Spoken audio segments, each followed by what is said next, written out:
Good evening, everyone. Before I hand over to the chair of tonight's meeting, I remind everyone here in the room we are now live streaming. We politely request all participants wait until be invited to.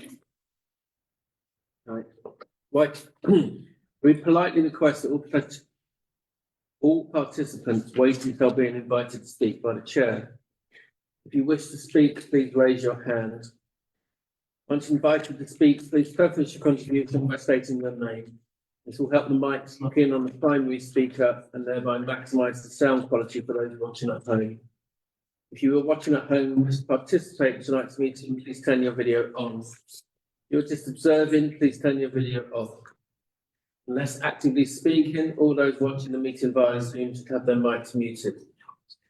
Members of the public are reminded that public participation is for questions only. Comments, suggestions or representations may be made at the discretion of the chair of the meeting. In case of a fire evacuation, the fire point is the marketplace. This evening there will be no fire drills. We'll now hand over to tonight's chair, Councillor A. Westwood. Thank you very much. Okay, so can we have any apologies, please? Councillor Cook has been subbed by Councillor Lady. Thank you very much. Do we have any declarations of comments? Yes. Obviously a non-pecuniary interest, but I remember. Oh, yes, I'd probably better say the same. But yes, no financial interest there, but just that everyone's aware. Yeah, same thing here for me, please. Apologies for my tardy arrival, Chair, straight back from London. Oh, that's okay, because someone else has come straight from work as well. Thank you very much, John. Okay, so we are now going to public participation. Can I remind members of the public, please, that there will only be one public participation. We won't be breaking in and out of the agenda many times as we have done in the past. Well, the councillors are finding it quite distracting. So if you've got any questions, Sue, now is the time to get them off your chest. I appreciate the ones that you've sent in, and if you'd like to come. Do you want to come and put those two forward? If you've got anything else, please can you say it now rather than, when we get to it. Sue Mortimer, a resident of Melksham. Agenda item 5, there's a budget for 24-25, pages 9 to 13. The report page is 1, 2, 3, 3 and 5. A duplication of page 3 and no page 4.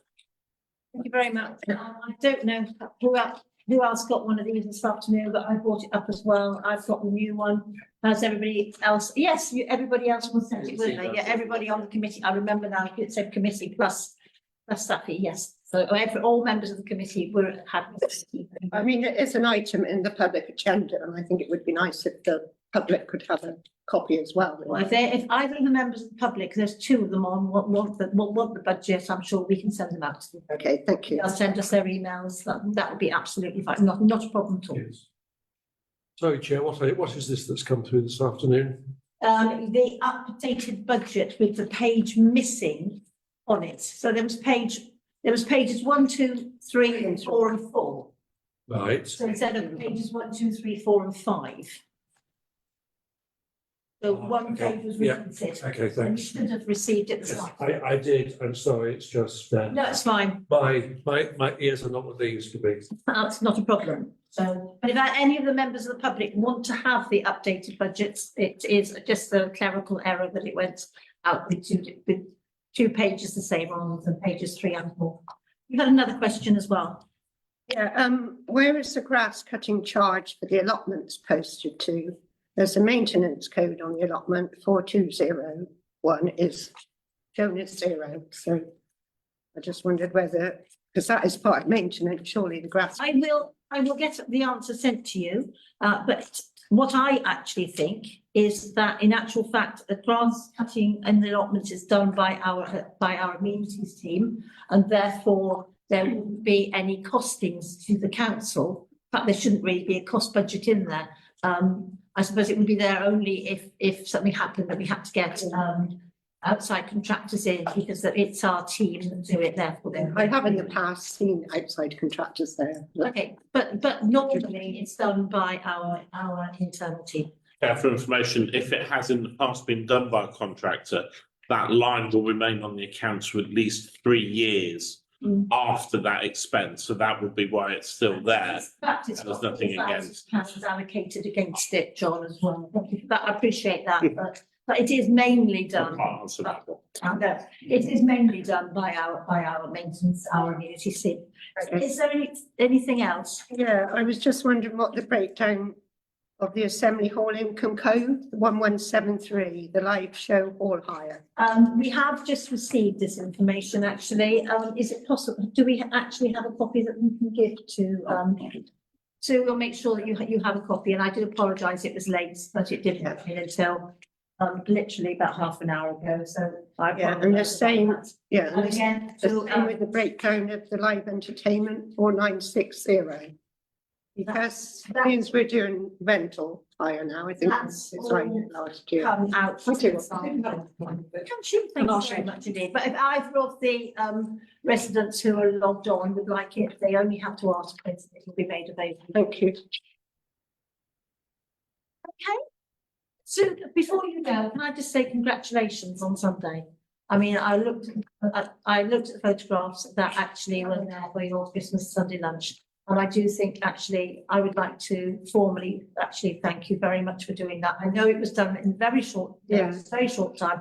It was obviously extremely successful. So can you please actually put that into our minutes that we thank Sue for that. And I do, We do appreciate your. yeah, I had members of the public come forward. I didn't have to ask anybody for volunteers. They seen the advert in the Melksham News and they just come forward. and they come forward. I've had at least Lovely. 10 members of the public ask me if they can help on Christmas Day, and of course we're not doing anything. Yeah. We have had that conversation, and maybe next year it will change, but your efforts over the weekend were really appreciated. Sorry, councillor. Yeah, all right. Is this to do with the? We just say that Mr. Bellow and myself from the Green Space Group are here tonight, not to ask any questions, but to answer any questions the committee may have about the proposal of the tree planting. We thought we might be helpful if we were here, and you may have some questions, but we have no questions. Absolutely, that's absolutely fine. What I was going to do with the agreement of the council now was I want to change the order of the agenda actually. As you are both here, I'm going to ask that to come up to the next item on the agenda, but after that, I actually would like to bring up item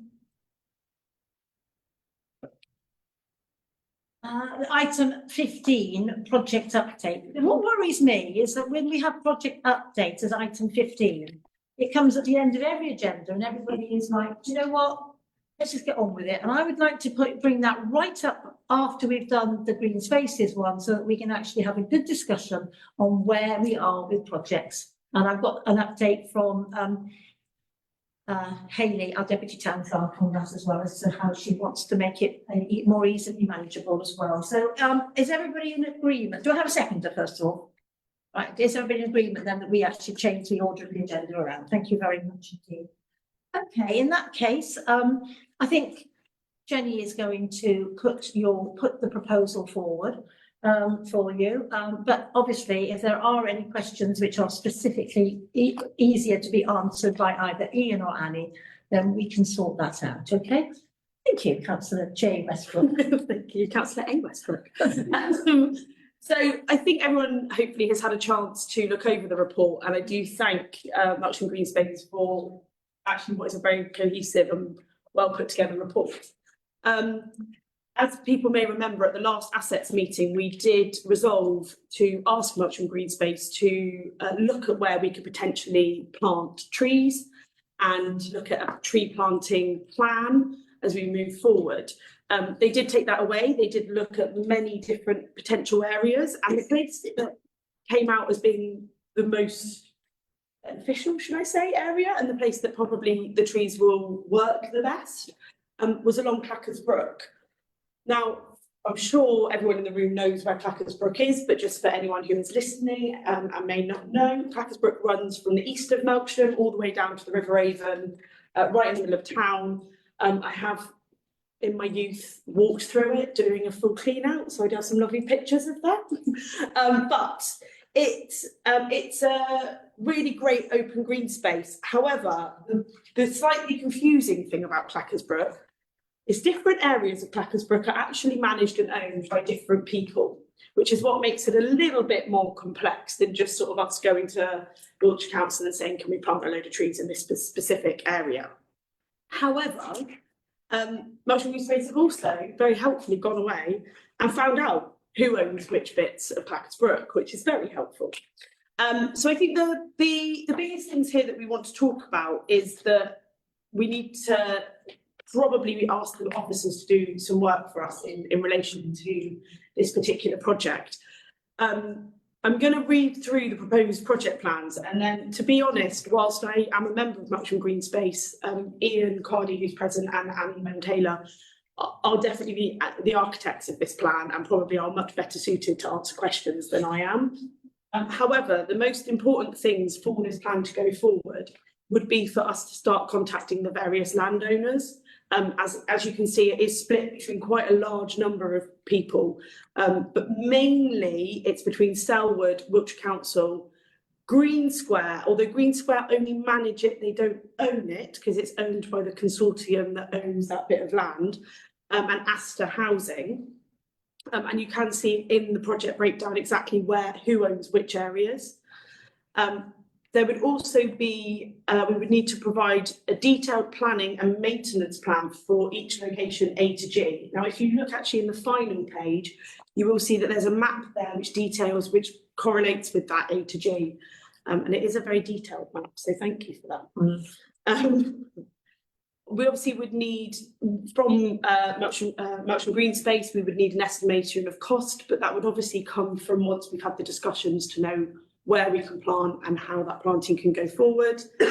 We would of course need things signed off both by us and Wiltshire Council for Wiltshire Council's space. As far as I know, Wiltshire Council have been fairly receptive towards this as an idea. Obviously we do need to acquire the trees and the shrubbery, and there are some plans in place of how to do that. And you're going to kill me because we talked about it at the last meeting and I cannot remember the name of the people who we're going to.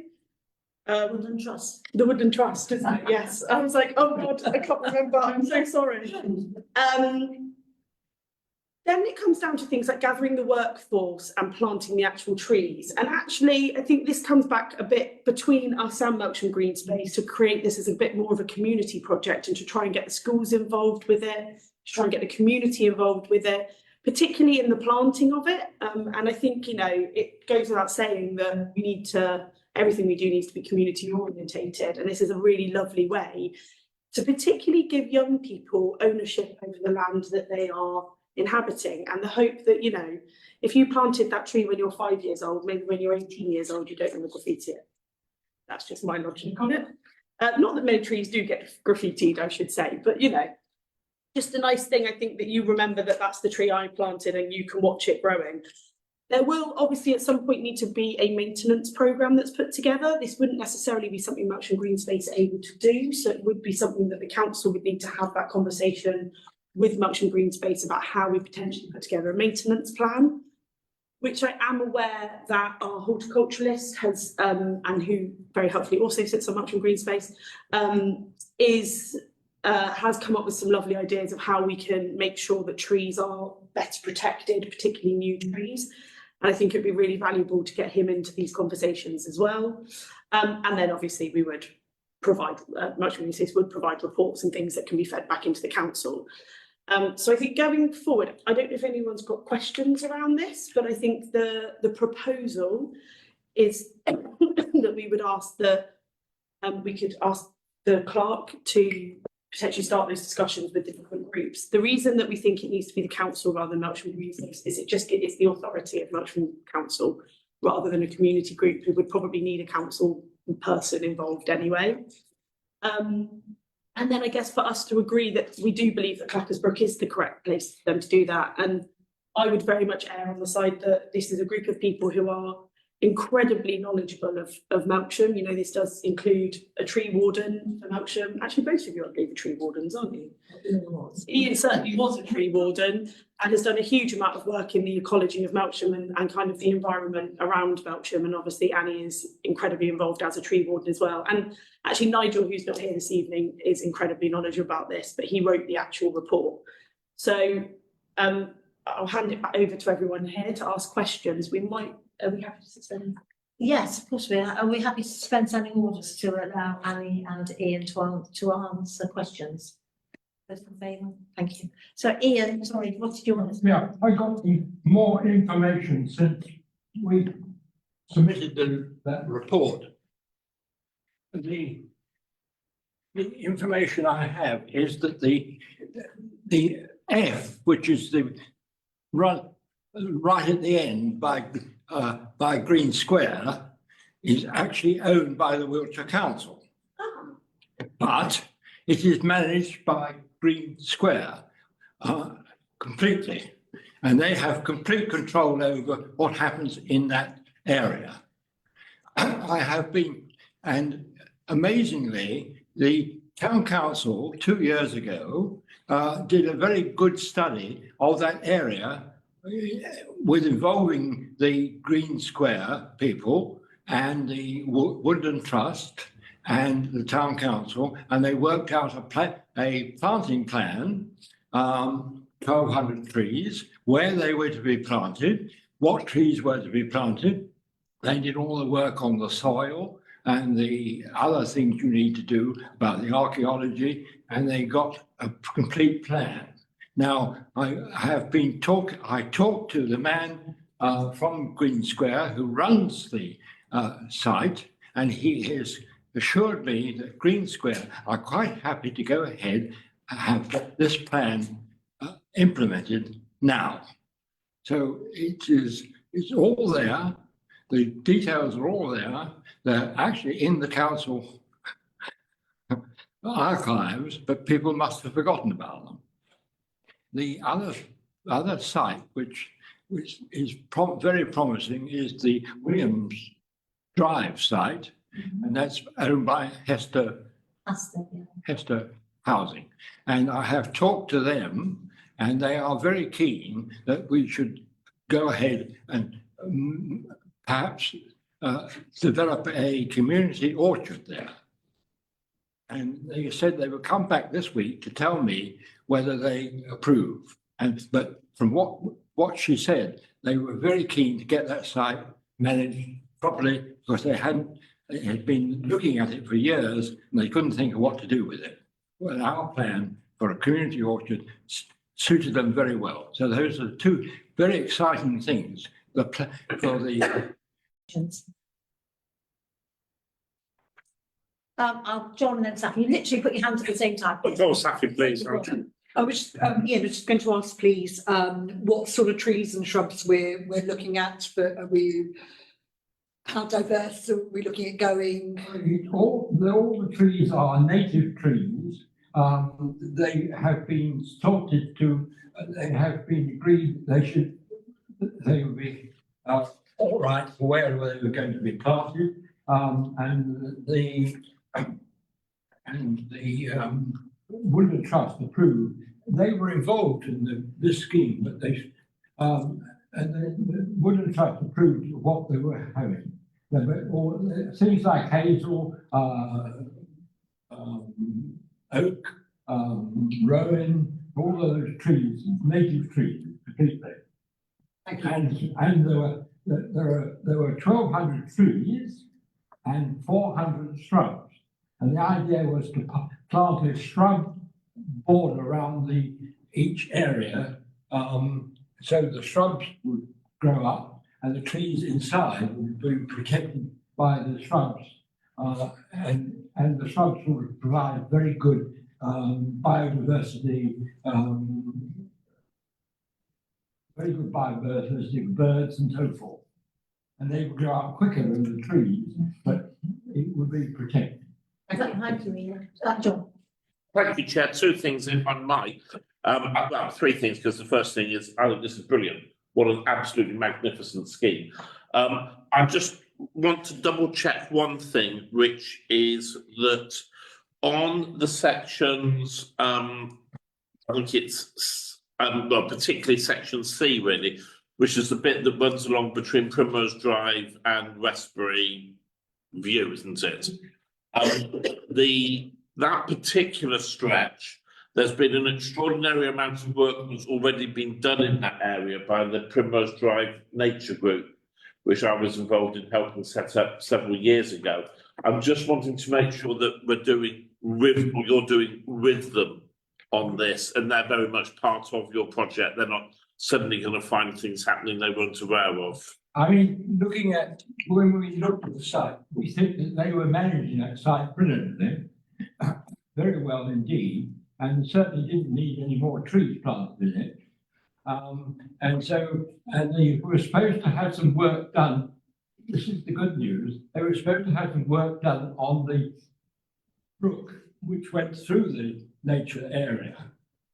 So Wiltshire Wildlife Trust was supposed to do the work. They did some work downstream, but I've been in contact with the man who's supposed to have done the work at Wiltshire Wildlife Trust, and his excuse for not doing the work in the area was that the area where the nature reserve is, the water voles were there, water voles. So they had good evidence that water voles were in that area. So they didn't do the work. But in terms of progressing the scheme, Oh, yeah. you're working with the team that's doing the nature reserve. I mean, we think that they looked after that brilliantly. I don't think there's any further work that we could add to it. Fine, okay. It's part of the corridor then, basically. Yes, yeah, it's one of the named zones in the map, and but what you're really saying is C doesn't need anything. No. C's under control. Yeah. Perfect. The only other thing I had to contribute was, I don't know if you've got all of the funding you need for all of this yet, but I was only talking to Naomi Stiles, who's one of the woodland officers or tree officers or something at Wiltshire Council Friday, because they are putting some supporting us with the thing we're doing at Canberra, and they still have in the, hang on, I found the details here, the Great Western Community Forest Fund. There's still funding there to pay for trees. So if you're looking for more funding than trees, can I put you in touch with Naomi Stiles at Wiltshire Council?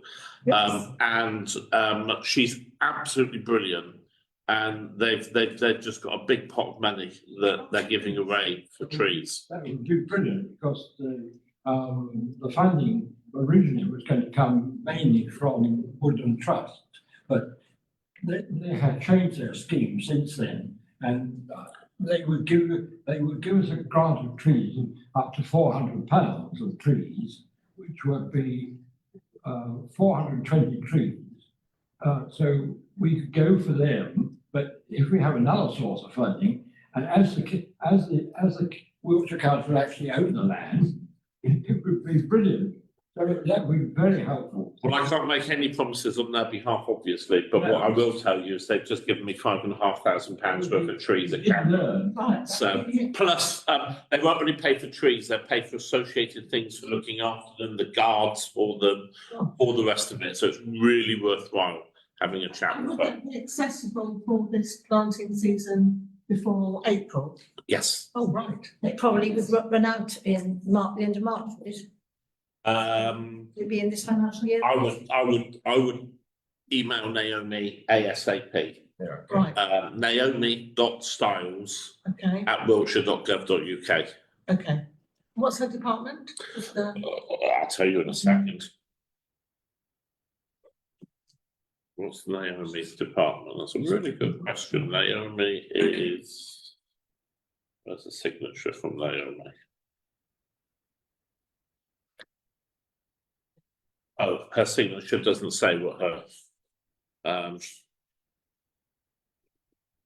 I will find it for you and give it to you. If you give me a bit of paper, I haven't got any paper with me at all. It's got a name, we can look it up. Okay, yeah. Thank you.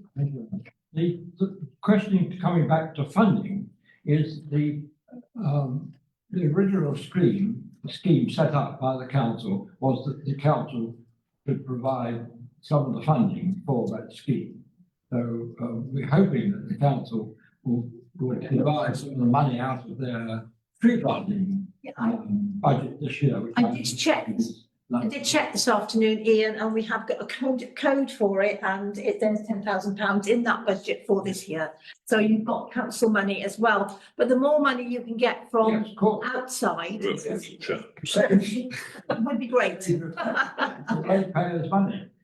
Brilliant. Her job title is Woodland Officer, and she works for Climate and Environmental Services. Brilliant, thank you.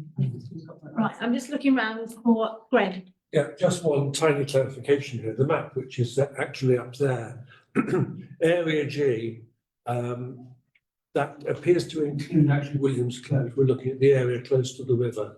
We're not looking at going into the gardens of Williams Close and putting trees in there, are we? Into the gardens, no, only into the. Area G, the purple area, actually includes Williams Close. Yes, it does. Well, it's a mistake. Okay. Yeah, just that. That's The community land. Make sure we know what we're It's doing. the area owned by Aston House. Yes. It's not. Includes the green space they have. Right. It's the housing and it's all the area owned by, well, set up by Aston Yes. House. Where I see a map here with a label on it with a letter G in a purple area, I assume it applies to the purple area. Don't worry about it. There's no problem. No hassle. We sorted it. Okay, have I got anybody else? Because we need a resolution in that case. So, resolution, have you got a resolution? There isn't one specifically, but I suppose the resolution would be for us to instruct officers to start conversations with the people who own the land and to work with Melksham Green Space to discuss.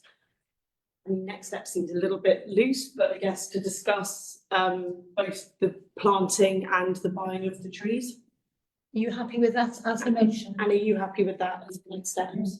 John, Can I just suggest, Chair, for the avoidance of all doubt later on, we include in that motion the freedom for the clerk to use the £10,000 in the trees fund to support the project.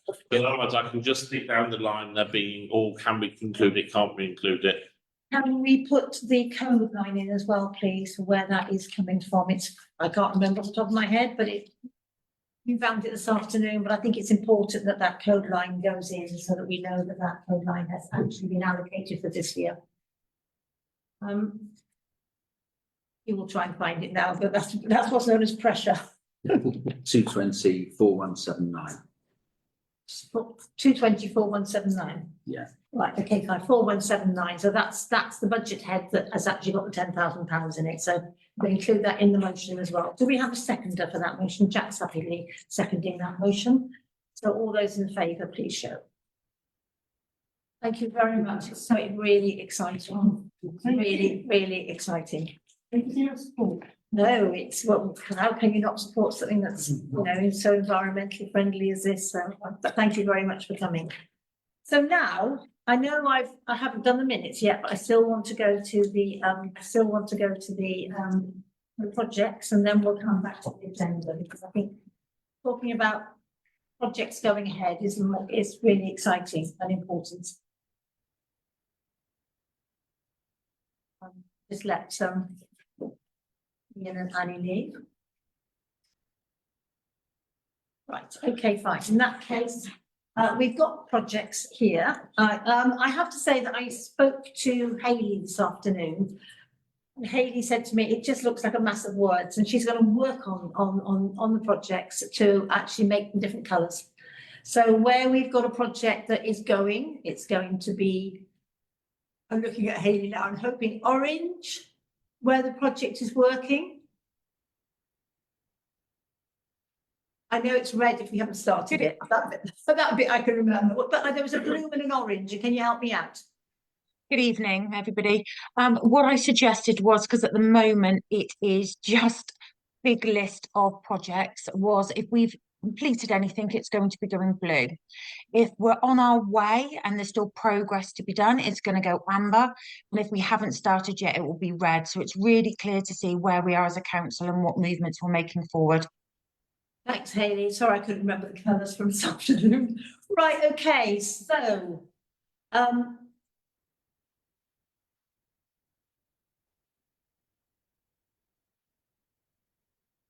oh, I think actually, Hugh, you might want to jump in on this more than anything else. So allotment audit and management, well, the allotment audit is actually on the agenda. And there has been some discussion on the land grab as well. So can you actually talk about the land grab? I don't have any updates on the land grab, but there is a new solicitor working on it because we've struggled with our existing people. Right, okay, fine. So the land grab is actually with solicitors now, isn't it? Yes. Right, okay, fine. The allotment, so that will be nicely coloured orange then, okay, because it's in progress. Allotments and water troughs, we actually have, where are we with that one? Okay, that's going to be installed after the bushwork in KGV. So I'm going to jump forward a little bit. The Sensory Garden work starts tomorrow. I have asked for the comms to be right on the Sensory Garden work, please. I spoke to Hayley this afternoon, who says that she's going to do a press release, because I don't want residents thinking that we're tearing up trees down the line of where the fencing is, because obviously we're managing trees, and there is a massive difference between managing trees and putting trees out. Sorry, Chair, just sticking with the water troughs for a minute. Yeah. Which ones are we talking about here? Because we agreed several times to buy some water troughs, haven't we? And I've lost track of what has been done, what hasn't been done, what's yet still to be done. So It was agreed that we have two troughs that are bought but not yet sited. One's going to Matthew and the other's going to Audrey. have we, since we were first asked for them, fitted any new troughs? One. In Dunshane. Yeah. Because there's one, you've got Dunshane. Oh, sorry, in there. Dunshane, Matthew and Audrey is the one we fitted. Audrey's been fitted, right, okay, and so the two new ones are going to go to Dunshane and Methuen. And when are they going to go? Because that was a long time ago, really. It was. The contractor's going to do the bushwork for the Sensory Garden and enabling works, first the KGB and next, so I would say in January. Right, so that is being done by contractors rather than in-house. Right, okay, and that is a fixed schedule with them. I'm sorry to be, but you know, there's so many times we've talked about these being fitted that I'm just nervous about it being another, Dates on here. when this job is done, that job might start type We scenario. actually put a date on there, please, of January, and then Yeah. at our next meeting that we can double check it. Right, can we roll up to the Audrey Avenue play area, please? Do you want to come in here, Hayley? I appreciate it's on the agenda, but as it's a project, you might as well talk to it. Enjoyed it. I can. Good evening all. The the park is going ahead, as you're all aware. I've had an update today to let us know what the payment schedule is going to be to the contractor. And I've been in contact today with Wiltshire Council, who will be sending through the legal grant agreement on Friday. I'm attending the community conversations meeting on Thursday night. They're having their Christmas celebrations just to go through what the plans are.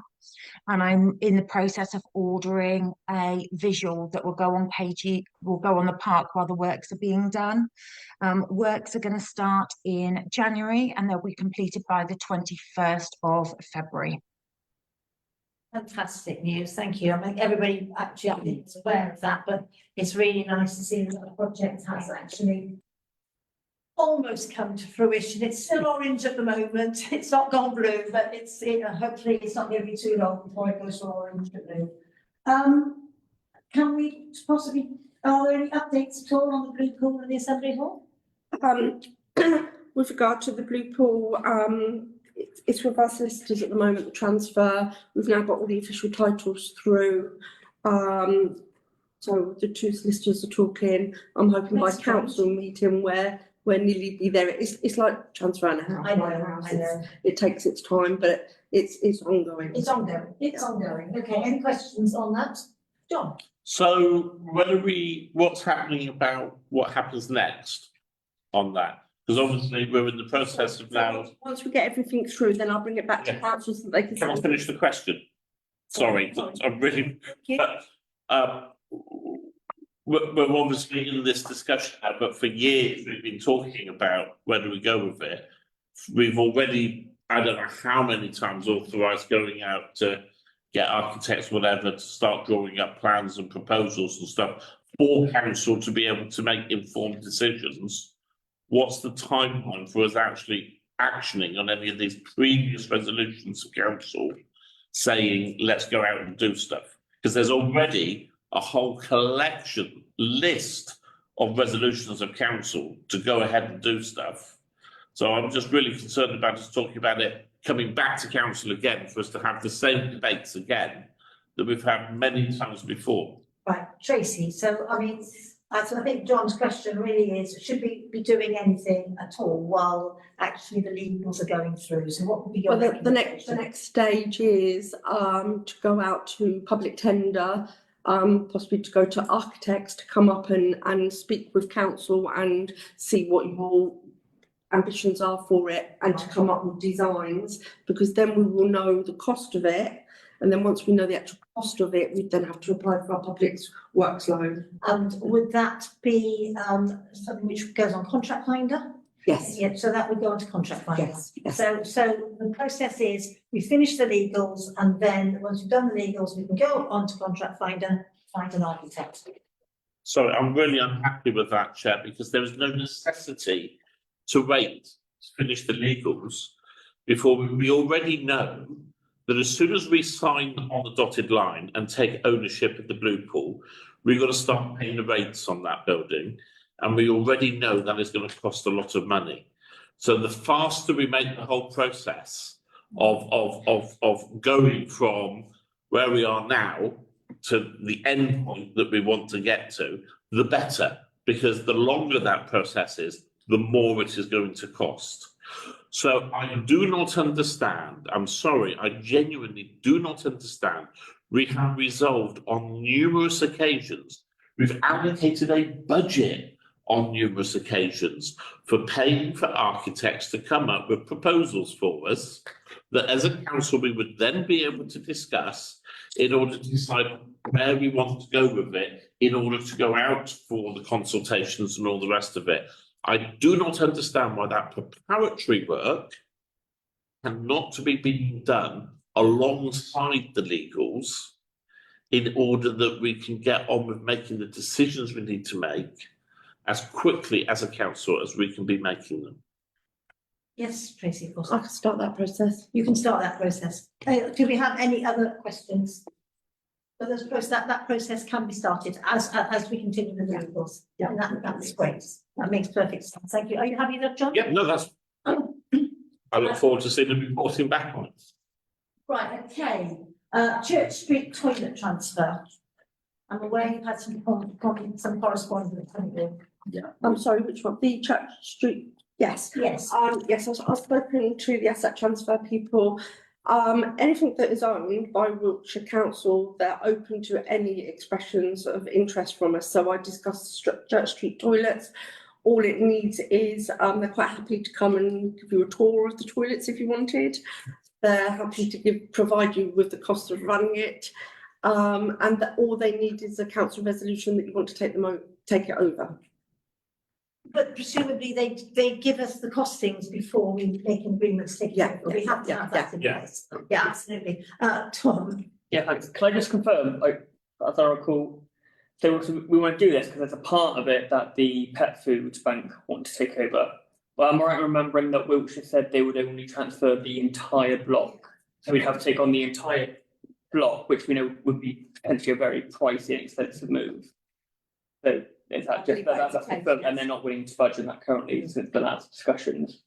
It's just something to bear in mind, isn't it, going forward, that this isn't No, just an asset transfer, this could be an 80 grand cost. But I Actually, think, but I do think that it's incumbent upon us to have the costings, and then the council can make a decision based on costings. I agree. Because until we have the costings, we're talking about things that are in the air, aren't we?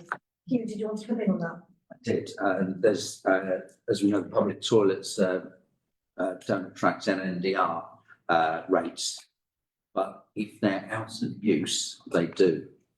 So it might be that if we take on the building, we've got a budget for a rateable value as well. Thank you. I still think it's important that we actually ask them to come and give us, or to actually work out costings to see whether or not it's a feasible project. Because at the moment, nobody knows if it's a feasible We need a project. report. I think most of us accept that it's probably not a feasible project, but again, without costings, it's impossible to know. So again, can we ask for that, for that to be actioned? Thank you very much. So I think there are more things on, aren't there? Yeah. Green flag status, I actually emailed the people who do green flag today, because their website is not the easiest thing to follow. It says, if you want to apply for 2025, no, if you want to apply for 2024 or 2025, then the closing date is 31st of January 2024, which didn't seem to make an awful lot of sense. So I've emailed them and asked them, because I would like to actually start the process of actually putting an application in, knowing that it would be actually then looked at in June. Hugh, do you want to come in on that? No, just I'll complete that, but hopefully the documentation will be available soon. Well, It's a bit of an error on the website. I hope it's an error on the website, yes, because it didn't make any sense at all, and it was really hard to find as well. It's not the best website. It's actually Keep Britain Tidy website, which came as a bit of a shock. You get taken from one website to another website, and then I emailed the person and I got a message back which said I'm away from my office at the moment, so I can't access emails. So that left me with an awful lot of confidence in the ability to get it moving. But I am on it. So yes, thank you. So has the task and finish group finished on this? Well, the task and finish group haven't really started, in all honesty, other than the fact that we met with Hugh and the team in the summer to work out what was needed. Well, you say we met. I'm on the task and finish group. I wasn't invited to any Well, I'm meeting. sorry if you weren't, but No, but I'm sorry that I wasn't as well, because what's the point of having a task and finish group with members appointed to it if we are then going to not ask those members to be part of the project? I'm sorry, it's not acceptable. It's all right, John. I accept that criticism. Thank you very much. Let's so at the next meeting, I'll make sure you're well aware of it and that you turn up for it. So thank you. Sorry, Okay, can I? thank you. Yes, Tom. So on it.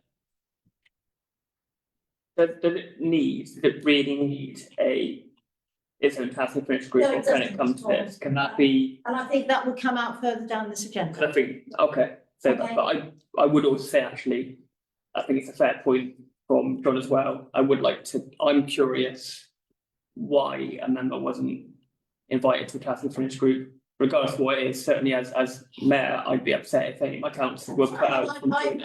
I've apologised, so that's the end. I know this, yes, I don't know if it's a councillor or was it an unofficial meeting? Was it an official It's meeting? an unofficial meeting to see where we were going, yes. Okay, I would just say I think we just need to be mindful of that, because I recall a little while ago. We called out another councillor for doing unofficial meetings. We felt it wasn't an appropriate thing when there was a task and finish group at the time called working groups actually The created. task and finish group here was supposed to have members of the park group on it as well, and I think things have moved slightly since then, which Hayley will talk about later on, okay? Which I think is a much better way of dealing with it. This was just, I walked around the park with Hugh and Dave, and we talked about what might be needed, and that's when we actually discovered that we actually had a member of staff who actually was a green flag status judge. I know, I fully understand that. I just think maybe we need to reassess actually what we do have groups for, because maybe we've changed working group. We don't want working groups. We felt they were too closed, and I agreed. We've kind of just renamed them as task and finish groups, and actually they seem to be a little bit we meet less, which I don't necessarily think is a bad thing. I think we did have too many meetings. I think, to be honest, task and finish groups, working groups as a whole, just aren't working, don't work. I don't think we should really have them because it's so much of a time constraint to our officers who are doing so much hard work. You've seen on your And I'm a agenda. little bit, no, Sorry, Tom. yeah, no, sorry, and I am just a little bit concerned the relaxed nature of what they've become. I just want to make that clear. Sorry, I mean, if you look at item 9 on your agenda, it has been suggested that that is turned into a Friends and KGB, which would be a much better way of dealing with this issue. Because actually very little has taken place at all, and we need to get more people involved. Yeah, I mean, I'm not here for an argument with you. I just want to show my concern maybe of what's happened there, and as task and finish groups as a whole for this council, not say just this one. Maybe we should reevaluate what we do and how we look at them, because I think maybe we have a load that don't actually need to be a thing, and we should be having more discussions openly in council. Tom, because in actual fact, there's an item on the agenda to change it. Okay, I just said it was all task finish groups, not this one. It was a comment I wanted to make publicly in council. Have you finished? Thank you. Okay, so we will come to item 9 on the agenda, unless because it's not appropriate to take that out, I don't think. But you'll see that Hayley has suggested something which I certainly didn't suggest. So let's go on to the joint cemetery strategy.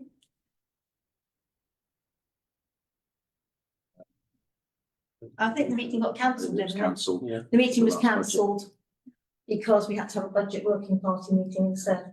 So that's obviously nothing happened. Right, where are we with the eco looms? Right, the contractor was instructed, he's come across a bit of a work backlog. So I have contacted him several times, I will continue to chase. So is that, are we allowed to see who the contractor is or not? No, okay, fine. Yeah, fine, but we do, I mean, okay, we're in a quiet period at the moment, aren't we, in terms of the toilets being used? But having said that, I do know that they're not particularly nice to walk past. I think that's perhaps the best way of saying it. Yeah, sorry, did I miss what you said? Do we have any idea when they're going to be done? As I'm just aware that He it's, said early in the new year. But I need to pin him down for a day. I mean, yeah, can we get him pinned down for a day? Because I just think, you know, early in the new year, theoretically, that's could be March. And I think, you know, this is something that has gone through council, went through in August. Yeah. You know, I think it's a bit too long for us to still be waiting for a contractor to give us And a I think date. the one thing that might not be on there, that should be on there, is we do not need planning permission. So that made life a lot easier. John? Can I suggest that the contract, I don't know why we're not allowed to know who the contractor is, because the contract's been awarded, so there's no commercial reasons for it not being said who the contractor is. But if the contractor isn't delivering, then we need to go out and find a contractor who can. So I think that I would like to move, actually, that we go to the contractor and we say we want a firm date that's preferably got a 1 in the month column. And that if they can't deliver on that, then we resolve that officers are empowered to reopen and go out and get someone else who can do. Because otherwise, we're just going to be meeting after meeting, saying, "Oh, it's not done yet. It's not done yet," because the contracts are stacked up. That's a proposal, John, isn't it? That's a proposal. I agree. Do we have anybody who wants to speak to that? And you can't just wait for contractors to mess you around. All those in favour, please show. I think that was everybody. I know Saffron wasn't in here. Right, okay, fine. Okay, Hugh has mentioned the sensory garden. And then finally, that does start tomorrow. That does start tomorrow. But as I said, I think it's got to be managed very, very effectively. One of the issues that has come up from a meeting that was held, that I went to, and it was held between officers, I did go and sit and listen to it, is the problem of the wet pool in the actual dog park, because it's in the floodplain, and there is some concern that moving it might possibly cause more issues, and we need to have some more work not work done on it, but we need to have somebody come up from Wiltshire Council and give us advice on that, because obviously wet core is a rubberized substance. So I'm a bit concerned that the people who may have given us the information perhaps didn't quite know what wet core was, because I would have thought removing wet core could only enhance flood area. But I am certainly no expert on that, so we need to get somebody up from Wiltshire Council, and I have actually given Tracy the name of the person I've spoken to a couple of times. Tom. I might have missed it. Do we have a plan for actually? I know we've all got a couple of rough plans. Do we have, if it's starting tomorrow, do we have a detailed plan of exactly what's going to happen then? Has that been shared to anyone yet? No, it hasn't been shared. If it's happening tomorrow, I certainly would. That'd be good. Great, it's happening tomorrow, but I would like to see like the actual plan that it's going to be, not just kind of finger in the air, move out there, move out there. Yeah. I think that'd be really beneficial, really helpful for councillors. It's such a massive investment, not even financially, in our park, in our community, which has been going on for years and years. And I kind of would have expected to see that. This is only some initial clearance of saplings which have self-seeded. Yeah, Because until that's been done, you can't get round back to do things. Yeah. So it's that's all I know. But there's no plan for the sensory garden as such, other than there are 2 or 3 plans which have been in fact they've come to council. I think they've been approved. Okay.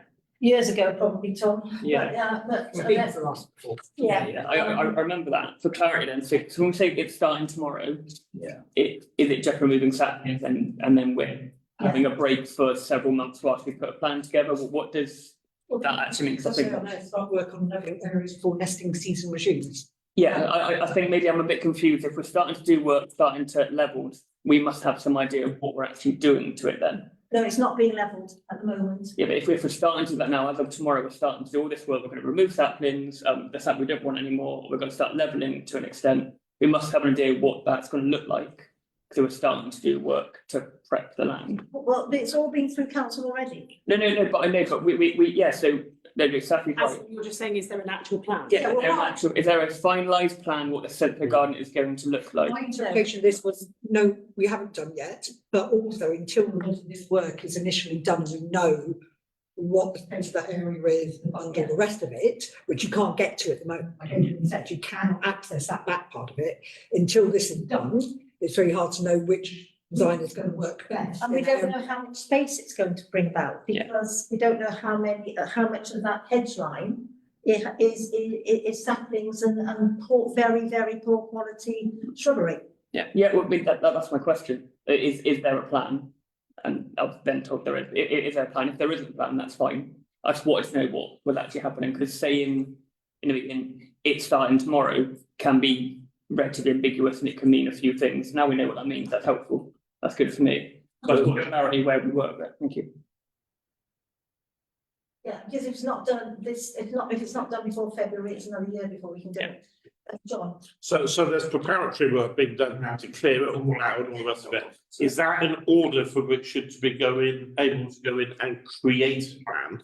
Yes. Yes. And in which case, when are we anticipating that plan will come to council for councillors to be able to? Well, the plan exists, but because the plan has been to you twice, I think. No, we haven't had a definitive plan of what it's going to look like. We've never had, we had the original plan from the landscape architects, but there hasn't since been a definitive plan of what it will be. Yeah, we haven't had to, we've seen 2 or 3 designs, but I don't think we know. Okay, fine. I'm not aware of that. I looked back at the minutes and it did look as though you had you'd had a plan. I think until this preparatory work is done. No, that's fair enough. That's understandable. We had any idea of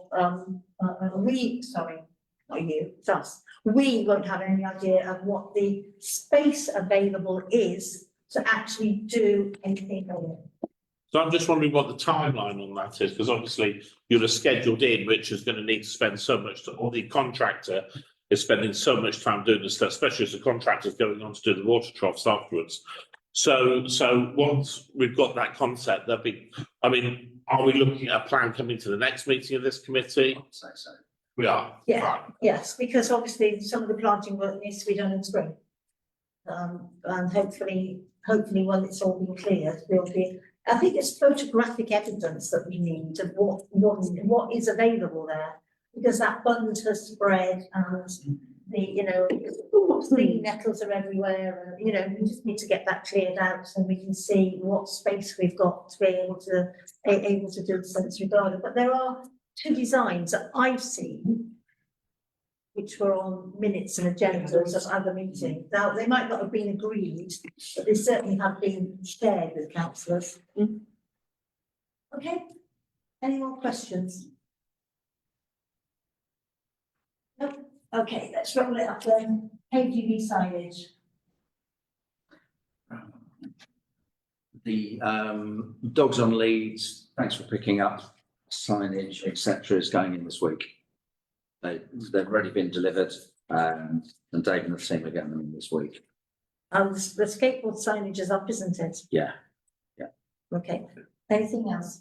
Did we ever get any Wi-Fi signage? No, I didn't want to confuse, pick up after the dog and keep them on leads. Oh, by the way, it's free Wi-Fi. Yeah, maybe not the same one. We're going to put good quality stickers onto the columns.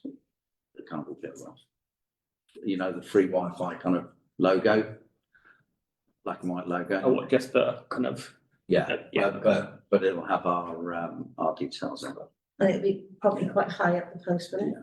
Well, needs to be able to see it, but Okay, point there, yeah, yeah. So when you're looking confused.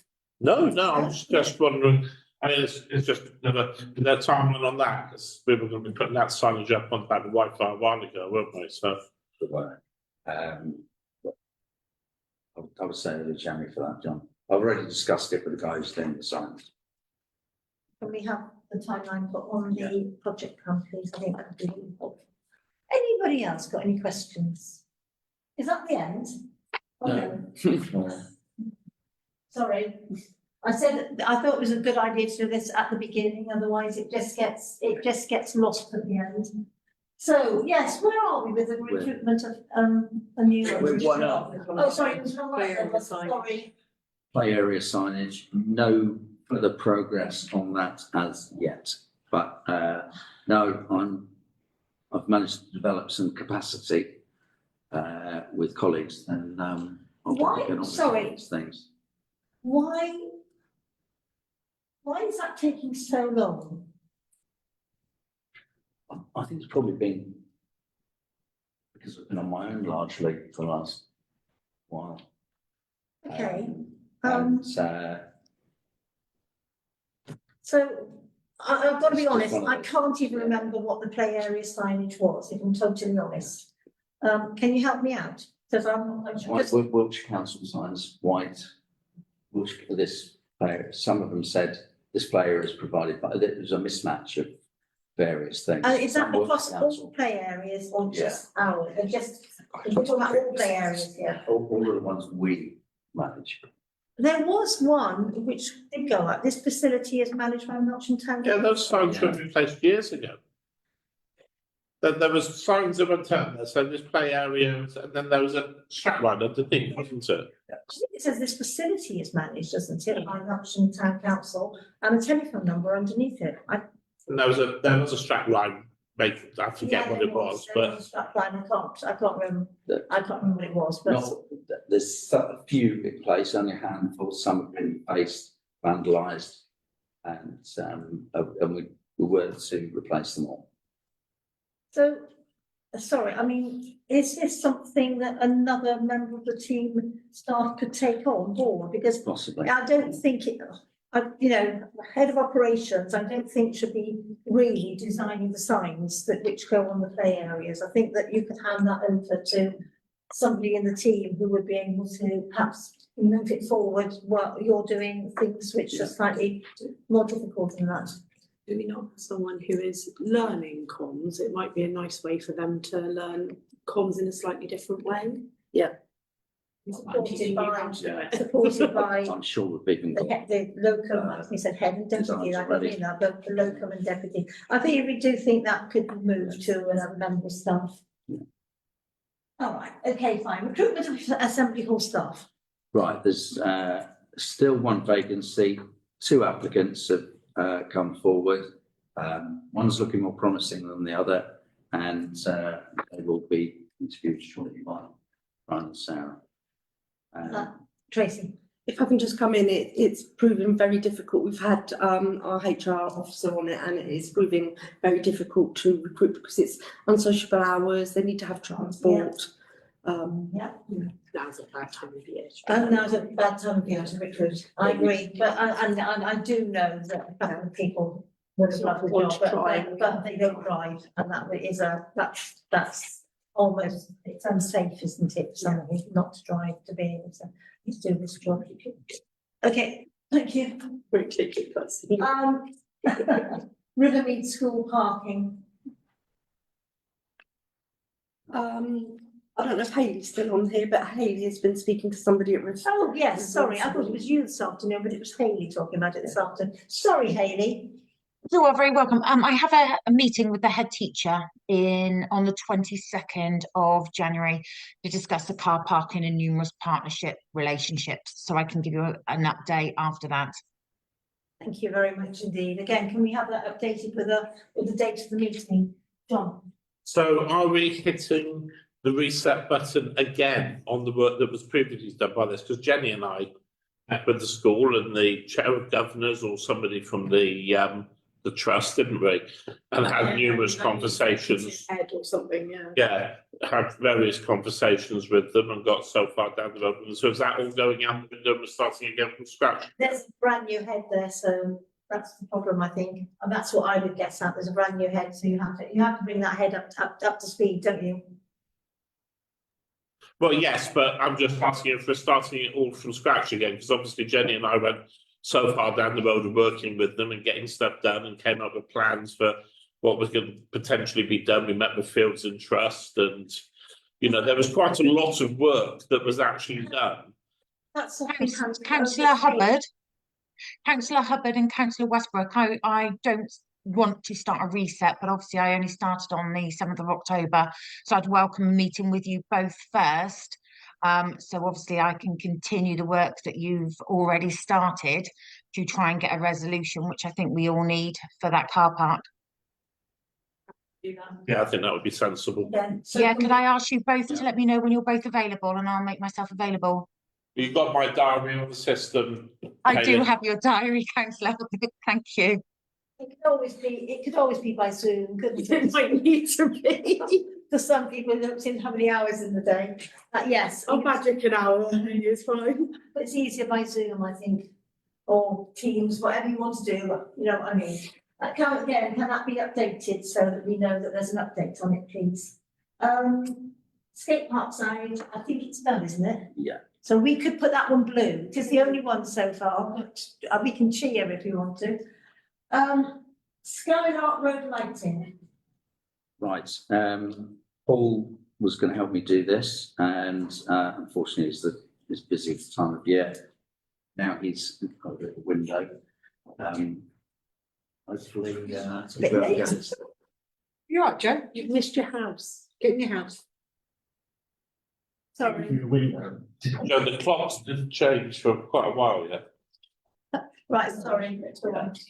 Paul's going to help. Paul's gonna come and again, can we have that as an update, Yeah. please? Do we have a date? Because it says on here, it's quite a while ago. It says that we actually, so have we had them for like 5 months, 4 months? And not Shields, yeah. Do we have a confirmed date? Like Paul, confirmed he's definitely going to do it. We've got a confirmed date when it's going to get done. I'm just keen to get it off your plate then as well. Yeah. Otherwise, I can see this coming back to the next asset meeting. Yeah, I don't want that. Do we have a date?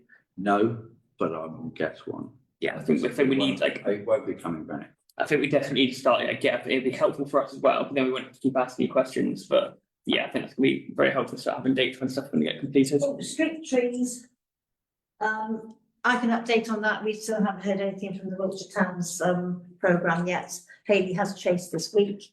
and she hasn't got an answer, but she has been told that Melksham is very high up the list, but there's so is every other town in Wiltshire. Well, Melksham is very high up the list, but I think she thinks it will be the first couple of weeks in January before we hear anything, okay? And then we can hopefully move forward. So it is Amber. Town hall clock. The guy who's working on the church clock has been up into the roof, had a look. The mechanism's had it, so he's sourcing a new one for me. Do we have any timelines on it?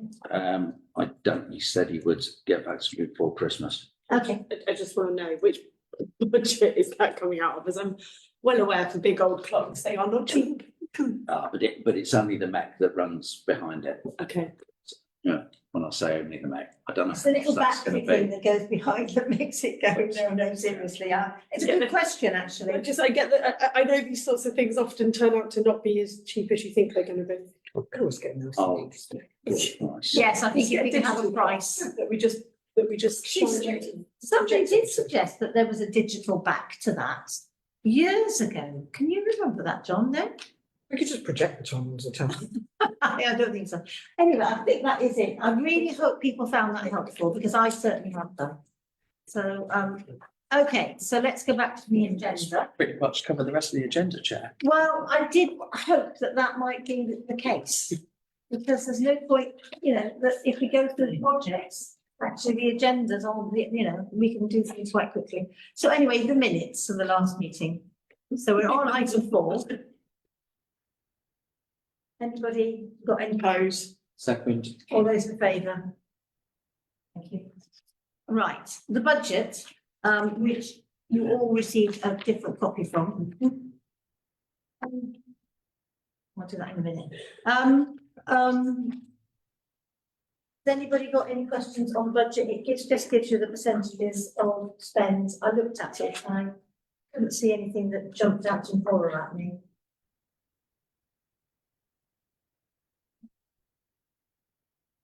No, we're all happy to, I'll move on then to the allotment audit in that case, which, again, it's a very useful report, but I do think we need some outcomes out of it as well, because we do have vacant plots. And what we don't have in the, Have we missed item 6, Assembly Hall? No, we're talking back and forth. it's all back and forth. Yeah, we've done budget. yes. Sorry, yeah. Yes, we have. Yes, sorry, you are right. It's because I didn't have these figures, Yeah, this so that's afternoon, so I haven't got any, I didn't have any writing against it. Yes, so you've got some figures. You guys might. Forget figures. I've just been given one. Today, I was given one as I walked in. We came in, John, Ah, 5 to 7. I haven't been given any. So any, I have to share Tom's because I gave mine to Sue. So. That's the white piece of paper, sorry, I've got the coloured piece of paper. Right, okay, So, we're looking at actual so far year to date, and this is as of 3rd of December. Just the income headlines here. Lettings currently running at 20,433, projected, and this was from the last budget session, to hit 25 out of a budget this year that was set for 30,000.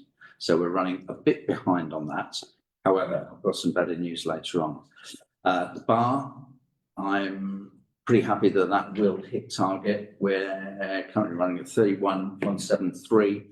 The projected is 43,500, and I think we will hit that budget. Events, this is running a bit behind. 8656 against projected 15 grand. I'm not sure if we'll hit 15. We'll probably hit 12 out of a budget of 20. However, looking at the upcoming events, and these are just bar takes, and it's from previous knowledge. So, Forbidden Nights 4,000, Majesty 4,000, Cast Off Kings 15, 50 Years of Fender 15, and £2,000 for the Faux Fighters. Now, we've also got our regular weekly bookings, our monthly bookings, special events, and our own events, such as the quiz and what have you. There are, until the new financial year, there are only actually 4 weekend dates left available Everything else is booked Until when, sorry? until the new financial year, so. the Oh, end of right, March. okay, fine, until the end of March, it's only not. And there's 2 weeks income still to be banked. Done. So, you'll have to have a stupid person here. So Assembly Hall lettings year to date is 433. But then it says plus regular bookings. So is there regular bookings in Yeah. addition to What we've the got there. projected for the year? I don't understand. Right, okay, actual year to date, and then we've got bookings that come in between now and the end of the financial year. Which is what the projected figure will represent. Correct, yes. So the plus regular at the bottom, this is the bit that's confusing. Special events and own events, they will contribute towards hitting the projected figure of 25. Right, so it's not plus, it's including. Sorry, No, it's including, not. Oh, is it? better word. I think, don't you mean like when you've got future events, means like past other Yeah. events coming up? Yeah, I don't think, I mean, past that top section, past the bottom section. So the That's next, how I read it. so the next 3 Yeah. months haven't been added into the 20. so we've got 3 months worth of business that isn't yet apparent in obviously the actual year to date, because it is. And that's why it goes from 20,000 to 25,000, 25, yeah, the projected for the year end. that's right. Yes. Yeah. So that 25 at the year end includes the stuff that's underneath. That hasn't yet been, that hasn't yet happened. Yeah, but it's Yeah. included in those, that £25,000 figure. That's what I'm trying to ascertain. Sorry, John. The projected, this is bar income, I should have, So I just borrowing Sorry. them, right? yeah. So this is only borrowing. No, the upcoming events, it should say projected bar income. It says projected income.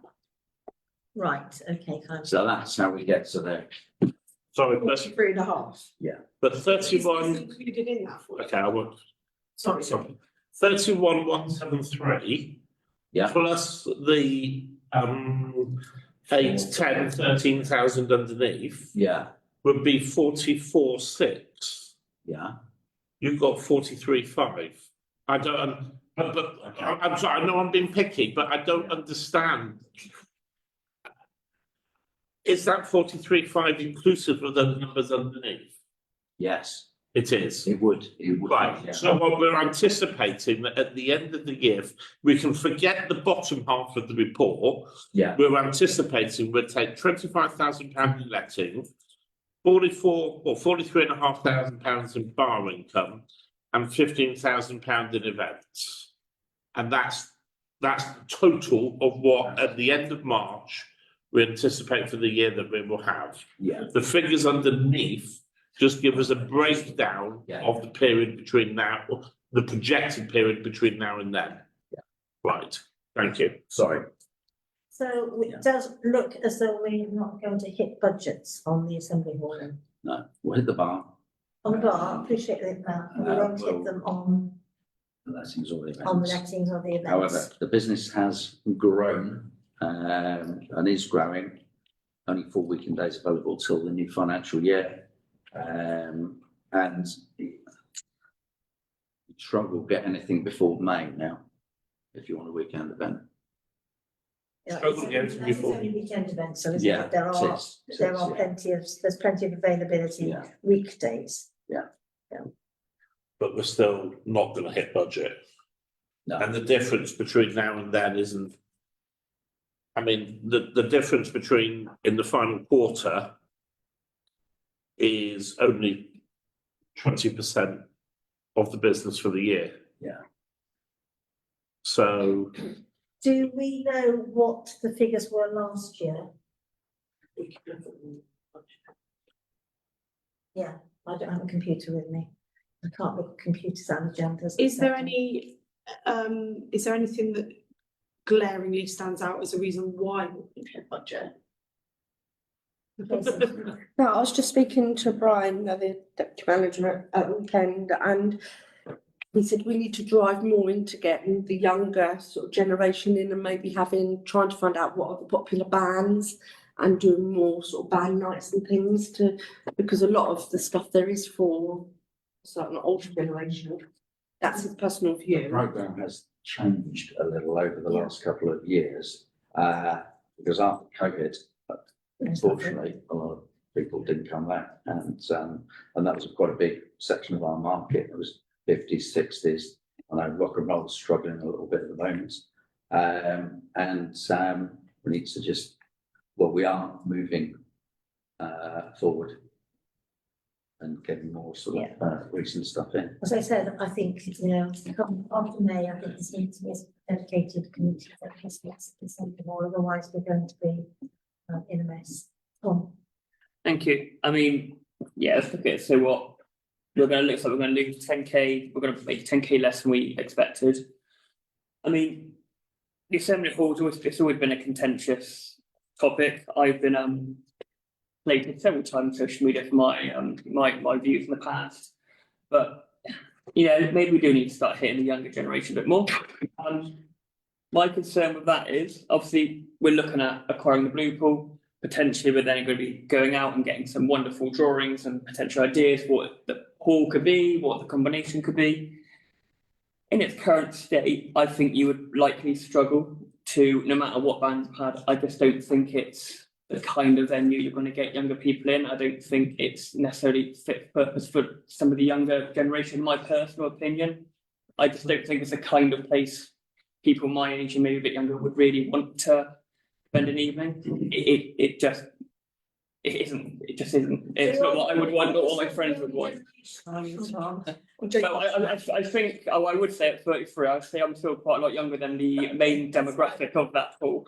And maybe it's time to have a discussion, to have a little look at what it's actually costing. No, not, everything's a cost in this council, everything's a cost in this town. The park is, the splash pad is, but have a proper discussion about the cost of the Assembly Hall. And if we can't make any extra money, is there any way we can save money? Is there any way we slightly amend it? Now, that isn't a conversation to have now. It's far too big topic to say that, to have a discussion right now. But I think maybe it's time to have that discussion about where we see, where we see that hall in the next 5-10 years. It's going to be an exciting prospect. But we need to have that discussion where we're going to see it in a year's time, because whoever's in the council next year and they're doing the budget again, we know how difficult the budget setting can be. Are we going to be losing even more money? Or no, that's the wrong way to put it. Is the hall going to be costing even more than it does now? Is that going to have a massive effect on the preset? Is that going to be a burden potentially to a taxpayer, or is it not? And I think we need to, sooner rather than later, actually have that discussion on what we want to do. I've got Graham and then Jenny. Yes. One of the things that strikes me here that we're booked up on virtually every weekend. We can't get more stuff in. One of the things we have at the moment is a costing model for the bigger events that was put in as basically a safety measure after COVID, where the risk and the extra money is there with the band. And is it actually time to move that around and taking, say, 15 to 20 events a year where we should be making £1,000 more of income, and that'll make a £15,000 difference? I just bring that up as a question. I don't think anybody has an answer tonight, but I think it's these things do have to be discussed, but they have to be discussed not in a meeting that's got 13 or 14 other bits on the agenda, because it's such an important. Yes, and looking at figures that came to us 5 minutes before the meeting started is a dangerous thing to do. Yeah, I agree. Jenny. Two things I do have to say. I somewhat agree. I'm not sure the hall is kind of going to draw in the younger crowd in the way that we would so want, and having spent time in the cheese and grain and seeing how they operate, I think actually a conversation to Steve over there, who is their manager, might actually be a good starting point, because they obviously are 15 years ahead. Lots of people are trying to do what the cheese and grain did. It is owned by Frome Town Council. It is probably worth just a conversation with him, but he's very amenable and community orientated. I think it's a conversation that has been talked about before. I'm happy to make any introductions, but I think it's really important that we talk to other people who have done what we are looking to do, rather than going blind. Because I mean, I would say, whilst I'm fairly well versed in nighttime economy, I've been out of it for 5 years. It's a different world. I did just want to raise, you asked about budget. I have found it here. For 2023-2024, we actually had a budget of £2,000 for hall hire and made £23,027, which is why it was then raised to 20,000. So we are actually, even though we're not necessarily going to hit the £20,000 budget, Glad. it's not quite as scary as it looks, but it's obviously not great against our budget. Our bar budget, however, we are looking at, last year we made £52,166. And obviously we are looking at potentially making £10,000 less than that. And it would just be interesting to know why. I'm not saying that anyone's done anything. I just think it's quite interesting to maybe have a look at why that might be. Well, I don't know if there's an answer for. I was coming in on another. Coming on different, on Yeah, different time. Okay, I do think actually Jenny makes a very good point when she says that we've got to go and look at the season rain. I really do. It's literally on our doorstep. You know, it's half 40 minutes now. And I do think it is something that we as a group of councillors should perhaps ask to go and see. I have to be honest. Sorry, Graham, is it about this or? It's about the cheese and grain. Right, okay, fine. Can I just specifically say that before the councillors Westbrook joined us or rejoined us, a lot of work was done at looking at the plans in devices, in Froome and whatever. And just as on other things we talked about, please pick up that work, ask, have a chat with the friends. We got stuff there back in July of last year, for which point it went fairly dead. I am aware that a lot of work was done. Yeah. I know Let's pick that up rather than complaining. I don't think anybody's saying that it hasn't been, but it's a different council now than it was 3 or 4 years ago. You know, it's got different members on who haven't had that conversation. So you do then have to update the members as well. So, John. Yeah, I just want to follow up on a couple of things, Chair. Picking up on the point Tom was making, and it ties in very nicely actually with something Jenny just said, where Jenny said what we're trying to achieve, or words to that effect. I think one of the challenges is, of course, and you're quite right, tonight is not the night to discuss this, but it is to be discussed. We don't know what we're trying to achieve as a council. And actually, until we make that decision, you know, one of the things that actually really irritates me is when we talk about the loss that the Assembly Hall makes every year. We don't talk about the loss that King George V playing fields make every year. Yeah, I suspect KGV actually costs us more than the Assembly Hall. We don't talk about the loss our play areas make, or the loss our amenities team make. And there is no loss, in my opinion, to what the Assembly Hall does. The Assembly Hall is an asset that we use to meet the needs of our community. We just need to make sure we're using it as best as we can use it. But we must also recognise that the best way to use it for our community may not be the most commercial way to use it. And when we do compare ourselves with some other places that have got similar things, and I'm thinking of Cheese and Grain, and I think Cheese and Grain is a brilliant one that we should be looking at. But we must also question what other facilities do they have in Froome that meet some of the needs that perhaps we're using the Assembly Hall to meet. So I think, you know, there's a really big piece of work, and that's why I was making the fuss earlier about we've got to get on and be doing this, because we're never going to be able to take it forward until, as a council, we know what we want that building to be.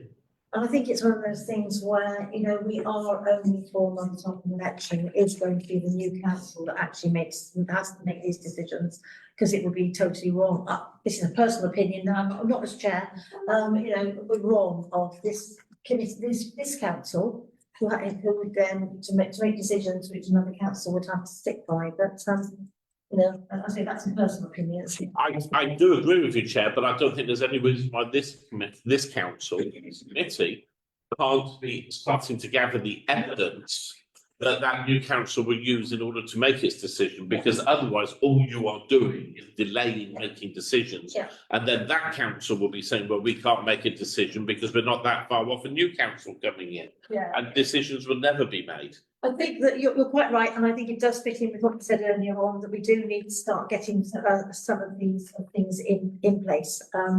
Unless anybody's got a burning desire, I honestly think that we need to have a meeting about the Assembly Hall in January.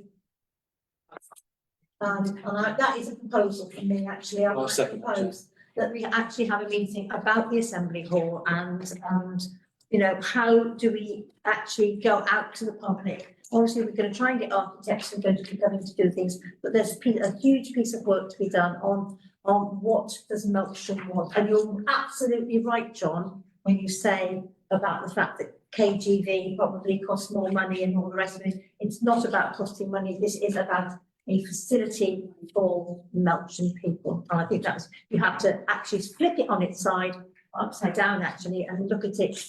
Just because it's a building, it shouldn't be treated any differently from a park. I'm going to have Jenny first and then you, Graham. Sure. Just very quickly, I would like to say before that meeting takes place, could we put out something on social media and perhaps using the MIN, just to actually gather some community thought around it? Because whilst we may have our views, I think it's very important that on something of this magnitude, we are consulting with the public. That doesn't necessarily mean that the public will have every bit of say in this, but I do think it's very, very important as an initial kick-off meeting, potentially around what should it become. There is some community input. I'll go to Graham and then we'll go to a vote and whether or not we have a meeting. Right. I was, oh gosh, firstly, just going to comment, there was actually a needs assessment done now about 18 months ago, which will start to inform, as well as going out to social media. And can I suggest that we recirculate that, because that was a survey of hundreds and perhaps 500, 600 people there as to what do you want. And so let's use that as part of the basis. That's distinctly post-COVID. The second thing, I was looking back to our 5-point strategy, which has a leisure activities section in it there, which was written towards KGV, and suggested actually it should cover both indoor and outdoor things, and it's on the basis that Councillor Hubbard was suggesting here, and Councillor Westbrook as well. They are, you know, whether someone has a cover over their head or not, we're looking to the community, entertain them in the park, entertain them here. For goodness sake, same thing, same strategy. Okay, thank you very much for that. Just one thing, if we're going to have a special meeting in January, in the past when we had special meetings about the Assembly Hall, we did it as full council so that all councillors could attend and participate. Can I assume that that's what we're looking at for this? Yeah, sorry, I assumed it would be a full council, yes, sorry. So a special full council meeting to discuss options. Just so you do actually have, it is full council membership, but you did actually resolve to have a Assembly Hall working group, which had full council membership. So, yeah, but when did we last have one? I'm not sure it's ever actually met, because it was when discussions were last Right, going on okay, about fine. the Assembly Hall. And so in that But case, it does exist. it exists, but I still like to have a vote because I think that actually sort of ratifies it, doesn't it? So all those in favour of having an Assembly Working Party, which is full council in January, please. Sorry, I don't support having a working party. I think a full council meeting is open to the public, and I take on board the comments I that assumed it would be open to the public, but that's next. you use the word working party then. Quite right, so, but working parties can be open to the public, it just, they don't have to, there's a difference there. Right, let's have it as a full council meeting in January to discuss ideas around the Assembly Hall. Are we happy with that, with the wording of that? John? You happy? I'm seconding, yeah, go. All those in favour, please show. Right. Thank you for confusing us, Andrew. Okay, but as I said, we need, we need quite a bit of information as well on budgets and goodness knows what else. Right. Councillor, please get the meeting put into the diaries relatively early, rather than just a few days' notice. 27th of January. When? 27th of January. That's. Rings a horrible bell, but. I've got nothing in there. Okay, fine. Maybe some. I've got full council in there. Not according to that, they haven't. I've got on the 20th full council. Oh, yeah, full council. Council's the 20th. Because it's on the same day as. Oh, I've got full council then as well. You're just doing all the full council. And I've got community development. I think we've been through so many iterations of the. The Black bin collection on the 27th. Well, Jed's on the 3rd of February. So let's try the 27th then. That would be really, really helpful. I've got two full councils in on the 27th, one that finishes at 8:30 and one finishes at 10 o'clock. Well, with a bit of luck, if we move on through this, we can be finished by 9. That'd be nice. So, yes, I know. Allotment audits. So I'm going back to trying to get it in some sort of semblance of order. So allotment audits, as I said, I do think there are some outcomes that we need on this because it's very helpful, incredibly helpful, but there are vacant plots. And obviously Addison Road is slightly different because it's got a land grab issue, which is what we discussed earlier, and that is with our solicitors. But when we come down to Audrey Avenue, 4 vacant plots, following termination of tenancies currently being offered to those on the waiting list. I want some timelines added to this because I do believe that how long do you wait for people to say no? You know, I don't know what's happening on that. I don't know if any of the officers can say that they've been given, you know, can you let us know by the 5th of January, otherwise we'll offer it to somebody else. Has that actually happened? Does anybody know? Don't just find out. If we could find that out, I think that would be really helpful because I don't think we can just, you know, just dawdle over it. You know, we've got vacant plots. We need to actually get them being cultivated. I've got Tom first, John. Yeah, I completely agree with Adrian there. Do we know how many people are on the waiting list? Because I'm sure I've seen this document maybe a month ago, maybe even this didn't come out just like this week. I've seen this before. So how long have we been putting out? How many do we have on the waiting list? How long are we waiting? You know, do we actually have people on the waiting list? Do we know what the list is? I know we did, don't know how many people on it. Okay, yeah, so Who's managing that, yeah, but like I say, I'm sure she'll know. if no one's on the waiting list, then we should either do some socials on Facebook to tell people Yeah, we have absolutely. those that are available, because I've seen nothing on that, but We did ask for this information did. at the budget meeting. I thought this was going to come on the allotment audit, to be honest. I was expecting maybe a bit more information through who was on the waiting list, why we haven't filled those plots up. Because there is an obvious way of actually getting it out to the public as far as Melksham News article, if we've got vacant plots. Yeah, I think it's quite simple there. And another one there.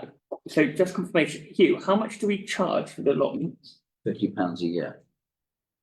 Are we allowed to raise, hypothetically? Years notice. Hypothetically, And I yeah. think we've already said we were going to do it a year ago, so it should be coming out that we're raising it. But did we ever agree to what had been raised, and has that actually been, so I think Yeah. it's still like discussion now, where are we with raising? It was 40, it's gone up to 50, I think that started. Because you have to be up a year in advance.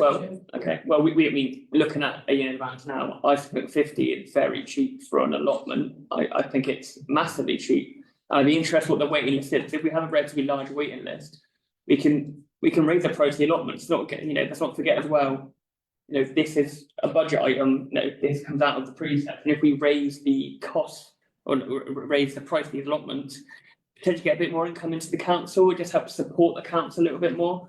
A lot of people allotments these days, and I think we should use that. We certainly shouldn't be having plots which are not being cultivated. Sutton. Yeah, I would just preface caution on how much we would look at raising them, because you're then going to price some people out of being able to have an allotment, and obviously this does help quite a lot of people in crisis, etc., growing their own fruit and veg. So it's just being mindful of how much, you know, we're charging us to try and be sensible and not do a veins. Well, they put it up a lot of them. But I do think if we could go back to the allotments officer and ask those questions, please. So how many people are on the list? And what are the dates? Sorry, John. Thank you, Chair. Just going through the report, as well as seeing what's vacant, of course, what we can see is some of the feedback from our tenants. So I've got two questions, if I might. A common theme across many of them is the insufficient grass cutting of main pathways. Yeah. Is this something that we are able to do something about? Yeah, yes, certainly. I mean, that's something we actually do within our team. So it goes back to the question that's been Mortimer asked earlier on, actually, is the fact that the team, actually, our amenities team, can actually do it. No, but clearly we need to do it more. Yeah. So is that something perhaps someone can have a word with Dave about, whether we can programme something else into the schedule there so that the grass cutting is being done more regularly. And then the other specific thing I noticed there that's been raised is the fencing for across from Southbrook. Top of page 17. Not too far. That's it there. They're eating crops. And whether some fencing could be put in there, could we perhaps get, if that's not something that can be just done, some pricing brought to this committee so that we can see, I mean, if it's within a tolerable spend, I imagine that would be within the clerk's discretion. But if it does need to come back to committee, can we get it back, either something with a quote or something saying it's just been done? Can I ask that this report is updated for the committee next? Well, that was my final bit I was going to say, Chair, which was I do wonder if it's worth us perhaps scheduling this report coming maybe twice a year to asset committee, so we know it's coming on a schedule. But it does include the additional information such as the waiting list and also budget information. Actually, what is the income we've had on allotments? What is the expenditure that we know that we're making on allotments? Because we sit here and we talk about whether we should put the price up, but actually we're not doing it in an evidence-led way. We last year we had an income of about 5,300. Looking at this earlier, it's the invoices go out in March, so it's always right at the back end of the year we get the income. So you'll see that the income is a very low percentage right now, but it all comes in. But I absolutely understand that, yeah, Chair, I absolutely understand that, Hugh. All I'm suggesting is that in our report, we get what we anticipate, even if it's the anticipated income, and against that, the expenditure. And of course, the expenditure should include, as best we can, the amenities team cost. Yeah. And it would be useful then if we knew what the income was going to be, we can work out what the percentage that comes in is as well, which would be quite helpful as well. Sorry, Sam. No problem. Just going back to bambing and eating crops, can we just be, before we go spending any money on fencing, because myself and Pat just were saying then, you have got a brook, you have got creatures that will jump easily 8 foot, so can we just be, because the brook, they can travel along the brook and get into it, fence or no fence. Yeah. So can, before we go spending any money at all, can we make sure that that is actually the solution for that problem? It'll have to be out like fence. But if this could come back to the next committee, that would be for our next assets, so that we have actually got some answers, that would be really helpful. And then as John says, if we can have it twice a year, and probably then follow up the following assets with the questions answered that we've asked. Everybody happy? Okay. We've done tree planting. So Tracy, do you want to come, sorry, not Tracy, I'm going to straight to Hayley and say Tracy. Hayley, would you like to come in here for item 9, which is the Friends of KTV? Of course I can. Good evening, everybody. I spoke to Councillor Hubbard and Councillor Westbrook regarding how we could look at more sustainability for funding. And I've suggested, and I know from that conversation, I know that you've explored it before, about possibly setting up a Friends of KGV, which means what you can do is be able to access grants that as a town council we couldn't. A separate group from the town council, run by volunteers. The thought process is they would run it completely independent, have their own constitutional terms of reference and their own bank account, but report their thoughts and concepts into the town council, into assets amenities, for assets amenities to take their voice, for them to make the decision. It was just an idea really to look at how we can have more volunteers helping, but really how we can access grants that we can't do as a council. You any questions? No. I know that John and I have got a meeting coming up. It's in my diary sometime in January, and we'll can perhaps I have actually spoken to a lot of people who are very interested in coming on board. So 8th of January. Thank you, John, no idea. Okay, so we'll just move that one through to that meeting that we've got, and then, and I think, Tom, this actually is much better than a, whatever we call it. Sorry, my It was your brain's name gone, for it. yeah. That's good finish.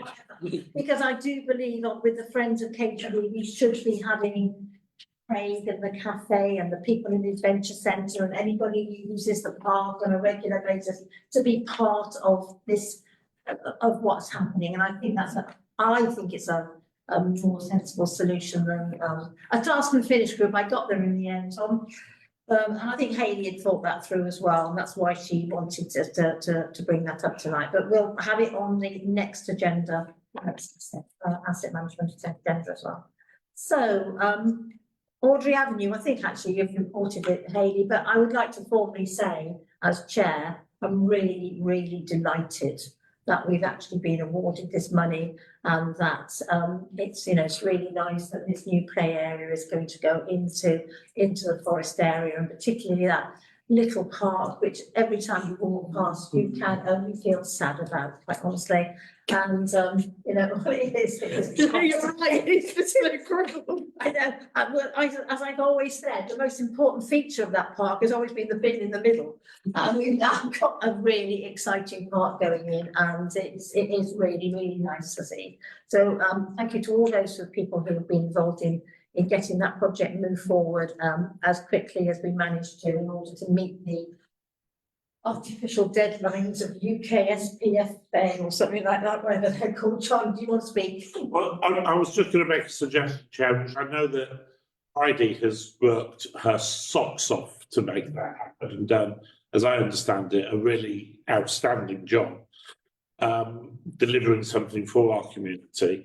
And I do wonder if it wouldn't be inappropriate for us as a committee to ask the mayor to write and just say thank you to her and her team for what they've done for bringing that in, making that happen. I'm happy to second that Tom writes to Bridie. And also, I think the thing is to move it forward, to say that we're looking forward to doing more collaborative work. Absolutely. Within that area as well. You know, great first success. Let's make sure that we have lots more successes down the line as well. Okay. Build a positive relationship. Yeah, absolutely. And everybody happy with that? I'm sure everybody wants that. Can we vote just in case? All those in favour, thank you. It's not very often that we have to vote. Sorry, Sally, did you want to say something? Nope. No, sorry. No, I'm just trying to keep interest in the next item. Oh, yeah. Right, okay, fine. Tracy, do you want to say what your contacts with Bradford on Avon said? Yes, I've just done a little bit of movement on this. I contacted the clerk at Bradford upon Avon. Town council was suggested by that gentleman that came, because they've recently changed their fleet. They said with regards to our electric fleet, we have 2 Melex electric vehicles and an electric Citroen that have been leased. The second Melex they purchased second hand so that we could meet the demands of the extra services following service delegation. The Melexes are small, easy to use, fine for one, a squeeze for 2 staff, but are good for running around the town, emptying litter bins and moving items. However, not so good for large scale or heavy loads. Charging is reasonable for us to run around town and undertake the charging overnight. We did find a limited market for this type of vehicle, but we were able to trial a few and it fitted with our needs at the time. The Citroen is the larger vehicle which provides additional capacity to the Melex. Again, the charging is easy and the last working day. Oh, sorry, and lasts the working day. The area we've not been able to source is a 4x4. We have an old end-of-life vehicle and are waiting for the market to catch up. I thought it was quite some positive comments there from Bradford on Avon. Okay, first thing I would say is please let's not even think about purchasing electric vehicles. The used car market for electric vehicles is horrendous. No, they bought a used one as well, as Tricia just said. Oh, yeah, leased yeah. Leasing is absolutely the only way at the moment to fund anything electric in terms of protecting ourselves and not having a massively depreciating asset sat on us. So that would be my only really big word of caution. And 4x4, you are going to struggle to find something that is pure electric. It's going to give you what you're looking for at the moment. I also would think Max, I don't know if have you seen them, what they are? Yeah. They are effectively almost like a golf cart, a posh golf cart, just a little bit bigger. And actually, I think the ideal thing to run around town, one person in, but in terms of practical day-to-day use, I still think we're best off going back to looking potentially at a decent sized electric van, actually. Something that you can carry 3 or 4 up front in. It's going to give you good load space. I would think that would probably be a sensible thing to look at present. One of the things that they did say in that email, which I thought was really helpful, is they said they trialled some. And I think that is the most important thing now. And I would like us really to give powers now to our staff to go and actually. Nobody's not going to let you test it. Believe me, they'll be throwing things. And I think that is the important thing, because there's absolutely no point buying, leasing, whatever, anything that we haven't tried and tested. And I think that's the next, because when you go to a company, they produce glossy brochures for you. Can we, and in terms of, again, from my many years experience of doing this, deal locally, speak to local garages. Forget using your online brokers and stuff like that, because they'll all charge admin fees and all sorts of bits and pieces. If you go to local retailers, local dealership chains, you'll get proper demos. You will probably find 9 times out of 10, they're cheaper on a monthly rental than any of the brokers are. Honestly, just don't waste your time trawling through website after website after website. Go and have a conversation. Get a vehicle on demo. I regularly give cars out for like a week at a time, especially in electric because it is so new. So they'll be dying to throw cars out as a demo. Sorry, vans or whatever you can go for. Tom.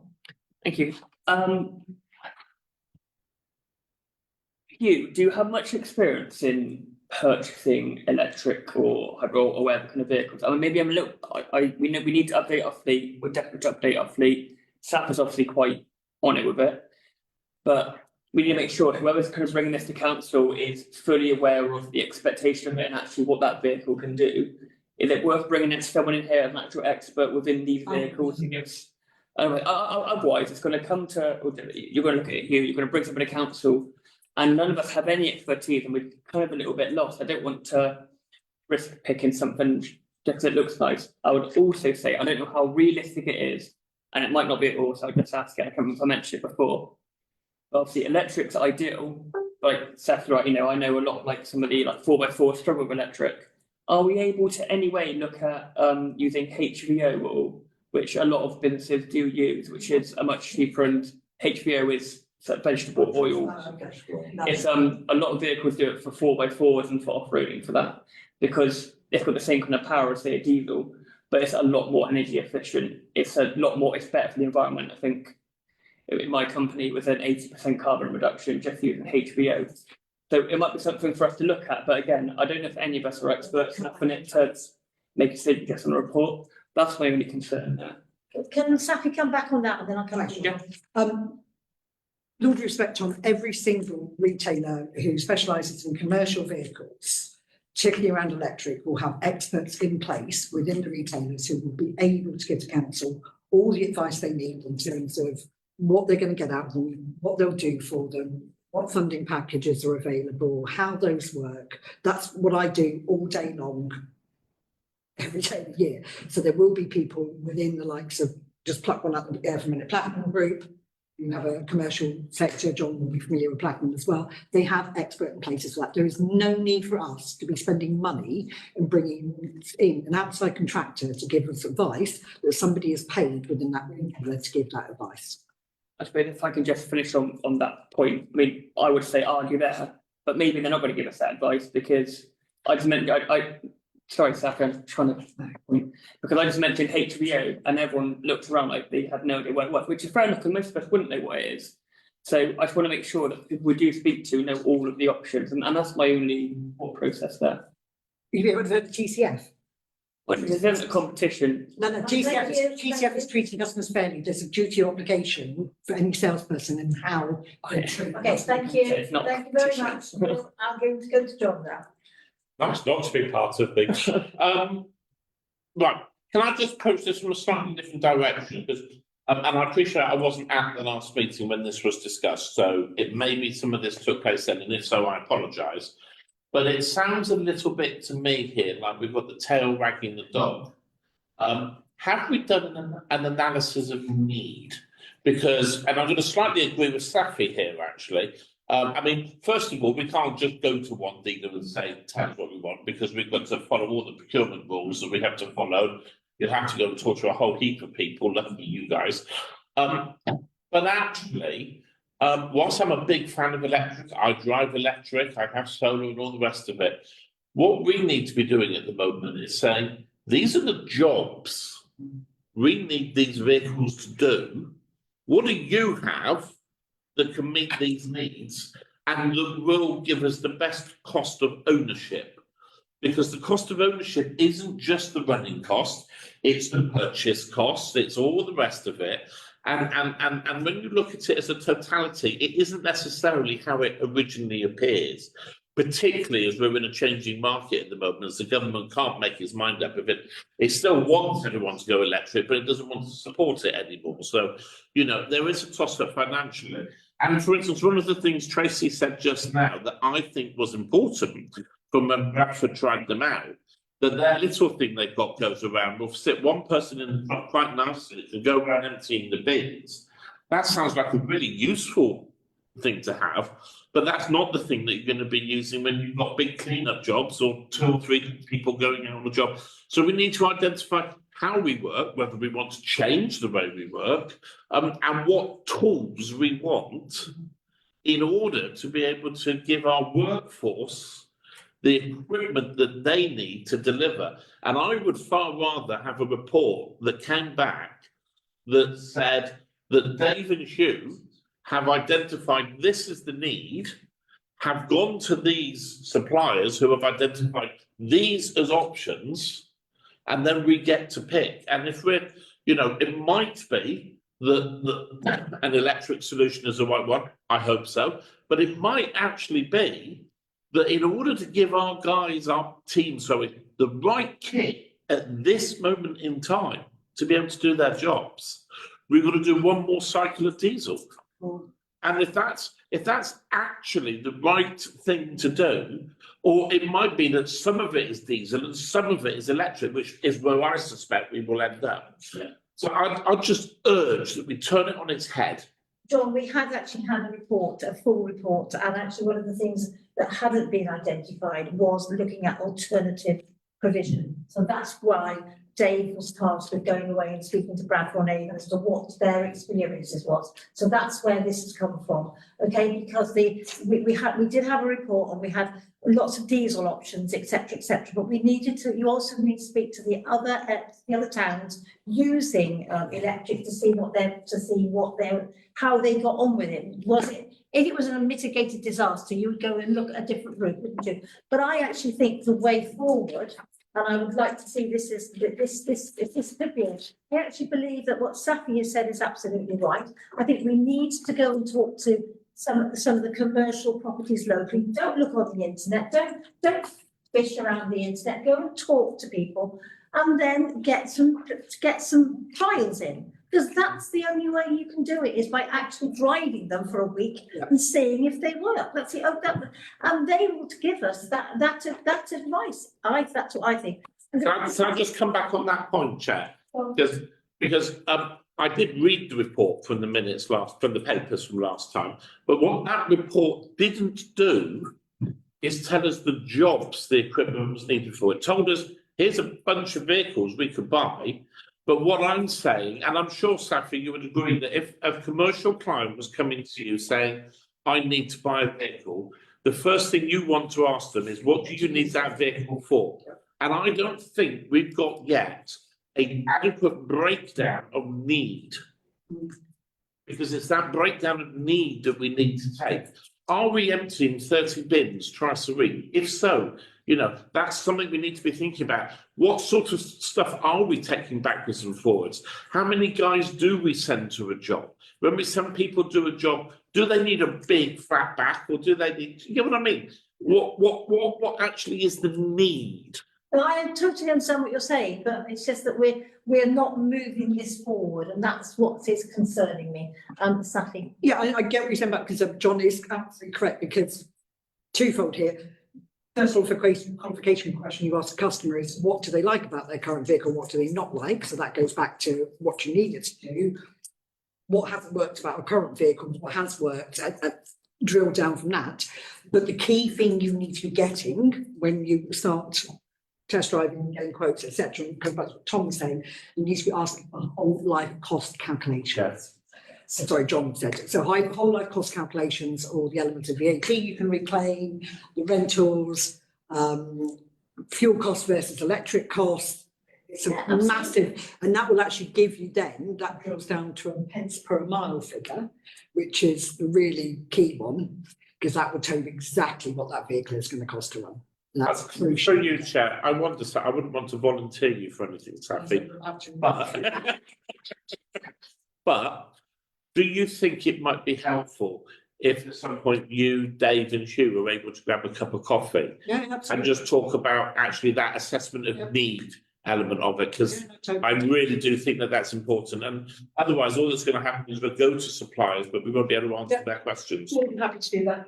I think when you've got somebody who is, you know, we're looking at vehicles, you've got an expert on the councillor, you need to use that experience. Absolutely. But I do think, you know, you hit the nail on the head when you said you use local people, and you get, once, I accept the needs analysis, but you'll get far more from talking to somebody across the table, and then you will do by looking at a screen with different. Oh, I'm not arguing with that, but you've got to go to that local person with your needs. Yeah, so that's, if we can move that forward, so that you just let me know when you and Jen are about more sorts of. Is absolutely, are we all happy with that? Yeah. Okay, that's fine, I don't think we need to vote on that one. We've done the asset transfer or verbal update on Blue Pool and Church Street toilets, because it was in the other, it was in the project plans. So you've got a breakdown of timings. One is for the opening hours. And you can see actually that yes. Can I just say, I worked at that school for 23 years of my life. I know how cold that field is. It's bitterly cold, that field. It whips off the River Avon. And it's quite interesting to see that, you know, it's great, isn't it, from you know, from the end of, or even the beginning of May. You look at those figures of that, and it's pretty dire, really, isn't it? If that's the average temperatures we've had this year, it has not been a nice year. No, it wasn't. I mean, you know, it wasn't a nice one. But anyway, you know, it's really useful to have these figures. Jack, were you into? Yeah, well, we've got what's it got to say? Consider the open hours. I was going to consider we open it for the bank holiday weekend in May, which is the first weekend in May, whatever it is. It falls on, which looks at these data here. It's got the high number, and then we keep it open right until the end of the last weekend in August. You probably wanted the week after, you wanted the first weekend of September. Oh yeah, sorry, yeah, sorry. It's because actually I misread. the last weekend of August this year is the 30th and 31st. Yeah. John. I'd like to see it open from Easter. Easter's quite late this year, actually. And there was use of it. And what we have to remember is that I think that those weeks that it was closed after Easter, it wasn't meant to be closed, was it? That was when some work was meant to be being done on it, and then the work wasn't done on it. No, we did agree to open it for the Easter because it was so early and we wanted to have the facility there ready. But then we shut it again until the beginning of May. I think So those that, three- I think Easter's around about the 20th of April this year. Yeah. So in actual fact, it's only 2 weeks before what you were suggesting anyway. But Easter was very early last year, it was the 29th of March, so it's You said that's 70 people there, Yeah, I know. you know, so I was on the Easter holidays. After Easter, actually, absolutely after Easter. Graham.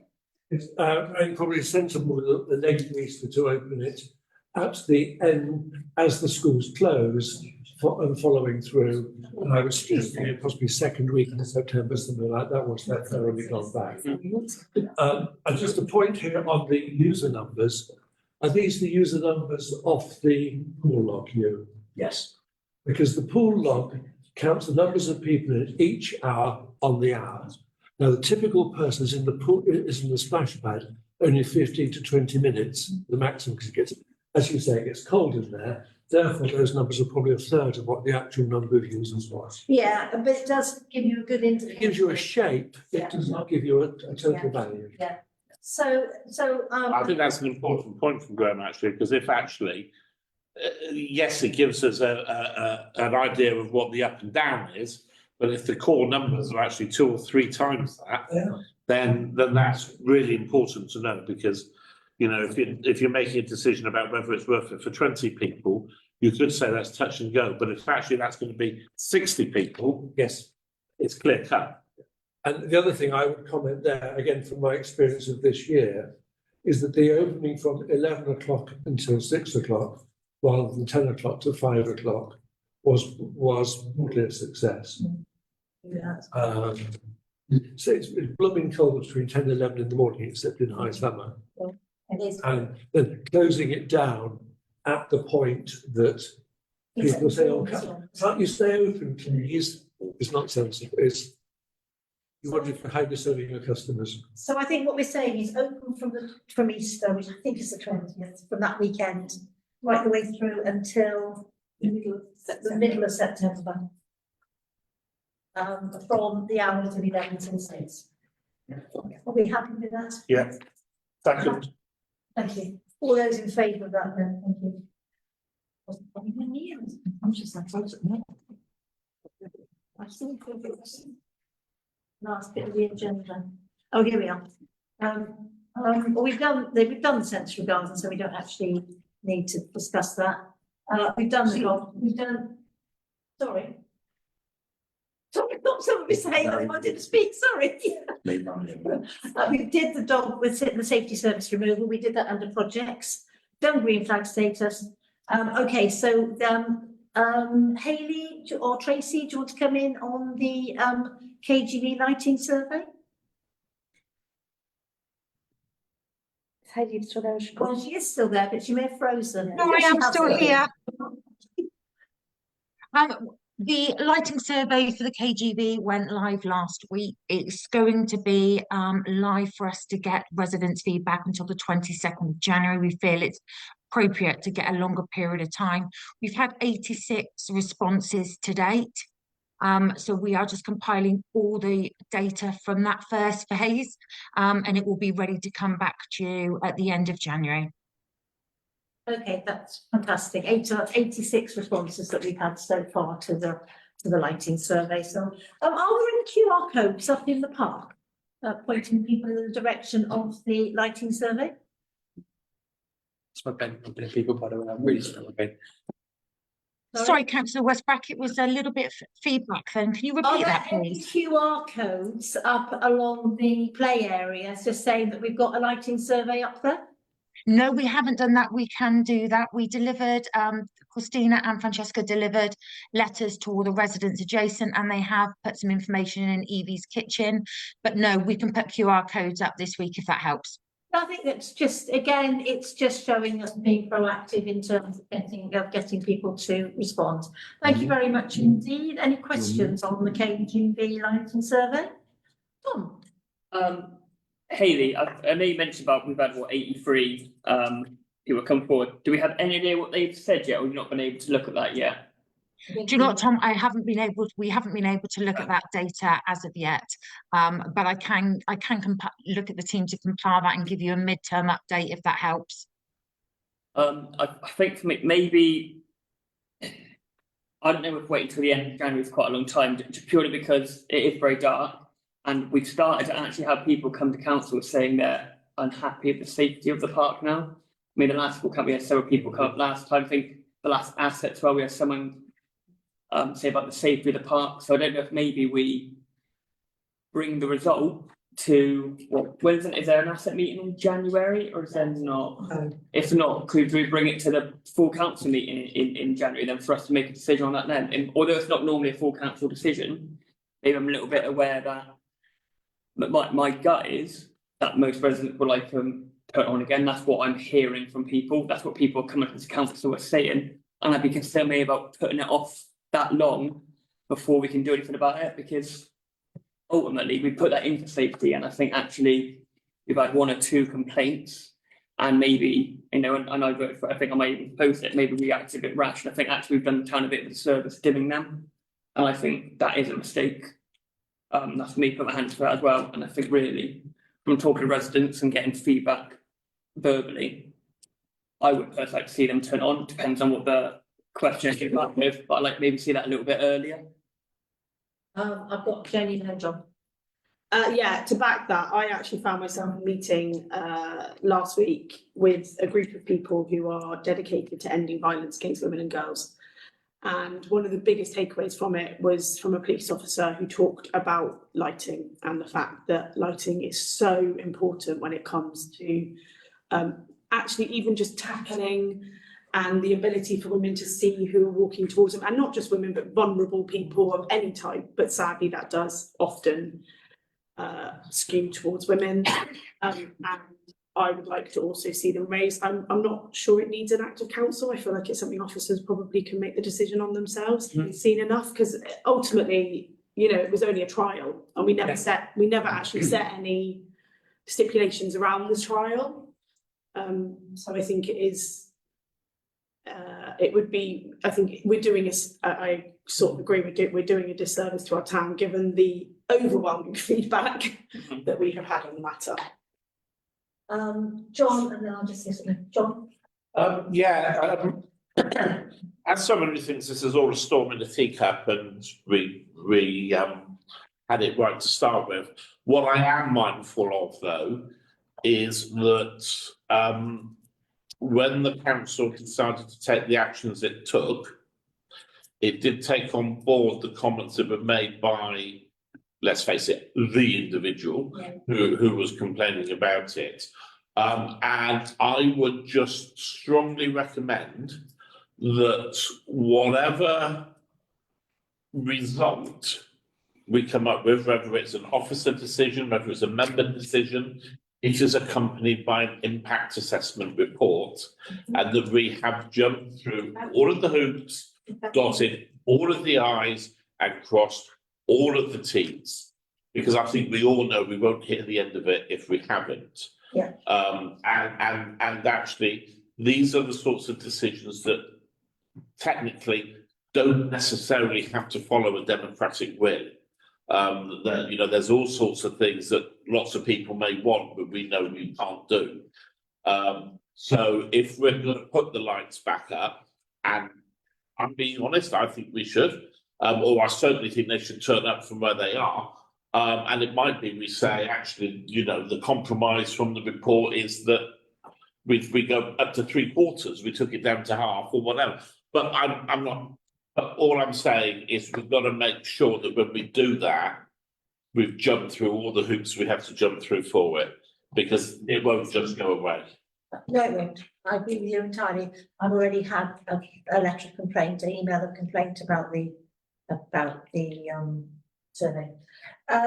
Tracy, is there any reason why there's a closing date that's so far ahead, or have residents been told that? Yeah, no, hands up, the letter was run past me from the residents and I didn't pick up, it was such a long date. Sort of checking on other wording, so there's no reason why it has to be that date. Okay, but again, can we get an impact assessment done as well? Yeah, after Christmas, I think, if early January we can get an impact assessment, and then perhaps it can just And probably the qualities assessment as well, because you know that it's all going to get thrown at us. Which ones were Equalities. And in that case, I think with those 2 assessments, I don't think it can be an officer decision. I think it has to be a council decision, don't you? in all honesty. I don't think it's fair to say that's an officer's decision. And have you got any views? That's just my, Tom. If we would do this impact assessment and equality assessment, how long would that actually take? Would that take us into, realistically, how long would that take to do? I really don't know. I'm not Because I'm slightly concerned if we say we need to do that, then we say the end date for the questionnaire is what, end of January. We might not get the impact of the equality assessment by February, and then suddenly we're putting it off and on again, off and off. And ultimately, I think we really are doing a massive disservice to our town. And like Jane said, it is, I think, the safety issue. And it may not be very popular, and I mean, it may get in trouble for saying it, but quite frankly, if someone complains we've done an impact assessment, that is the last thing on my priority. The priority is making that park safe. And in a nice way, it's not a priority of mine. I don't massively care compared to the safety of our residents. And even if, do we do a closing date of, end of December, and then we look at it beginning of January? If there's no overwhelming support to turn it back on, we'll turn it back on for now. We can then do an impact assessment, an equality assessment in next year if we really need to. If it then seems to we need to do something different, then we can address it. But I don't want to put off turning these lights back on if that is what needs to happen, because I just think it is a real issue. As far as I'm concerned, I actually would get opposed just before I go and turn them on now. I don't think necessarily I get a lot of support for that. But I wouldn't want it to go on and on. I would at the latest like to see a decision to put the lights back on or keep them dimmed beginning of January, return from Christmas. That's something I would want. I've got Safi and Graham. Yeah, I mean, I'm very much in agreement, Tom. I think they should be turned back up ASAP. And we are actually in our darkest period of evenings at the moment. We will shortly be turning the corner where it will be getting lighter. So actually, now is the really, really important time that they should be on, not necessarily turn back up at the end of January. Yeah. At least have them now. But yeah, like you, I would really like to see us. In fact, I'd like to see them on full brightness for New Year's Eve, so people walking home in the early hours of New Year's Day. The parking was fully lit. So I've got Graham. Actually, on similar lines, they are down for a trial. That time being down for the trial doesn't necessarily have to carry on until assessments of this and all that and the other are done there. Absolutely. Okay, Yeah. the trial is over, turn them back up, carry on making your inputs until the end of January. We will do the assessments there, and then that will set us in good stead for the summer and for next year. Right. Do I have Sorry, can I just say, can we just, we can probably do it over the next couple of days, but look at what the majority is of the, yes. because if it is swaying the other way. I have downloaded everything that was put up onto Facebook as well. I've got transcripts of it, so I will send that off to you after you are here.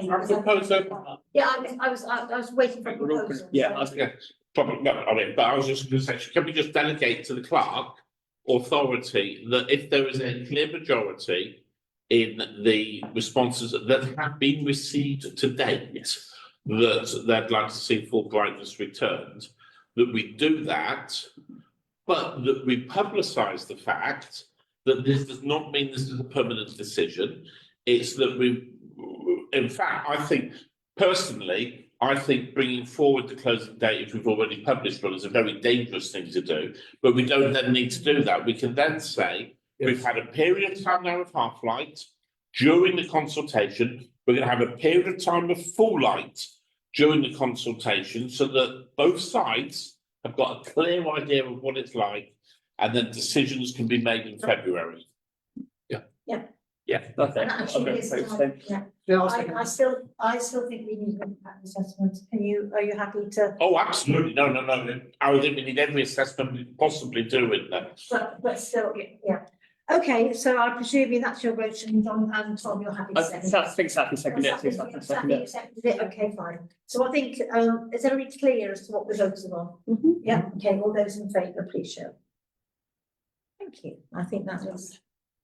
Yeah, I actually agree with you, Safi, that 31st of December is a very important day for a lot of people out to. Safety is very important. What's the other thing we have to bear in mind? So when we asked for them to get turned down before, it took 3 months for that, action. But anyway, that's the end of the meeting. you need to punch Paul hard. Thank you, Chair. I think it was a really good meeting, so thank you very much. I think you actually. Have we done item 14 on the project? I think Oh, no, I'm so sorry. That's when I want to go home. I missed that. Oh, no cases. Yeah. Yeah, I'm just double checking, is there anything else to add? That's what I just want to double check. We did it in. Okay. Well, sorry, Yeah, no, that's fine, I just wanted to double check, that's all. we did it there. Thank you very much. Thank you very much. Thank you. But try though, Tom. Well, I just wanted to check. Yeah, Tom wanted to stay longer. I don't want to go in now. You've actually at school time. Got to give us our homework. Oh, thank you very much. So that's- I wasn't very smart, but I got really part of school, so no, I didn't. What's that one when you're on training course, you know, when you're like gonna finish early on Friday afternoon and that person sticks their hand up just as you're ready to go. I didn't go to training course on Friday. I didn't.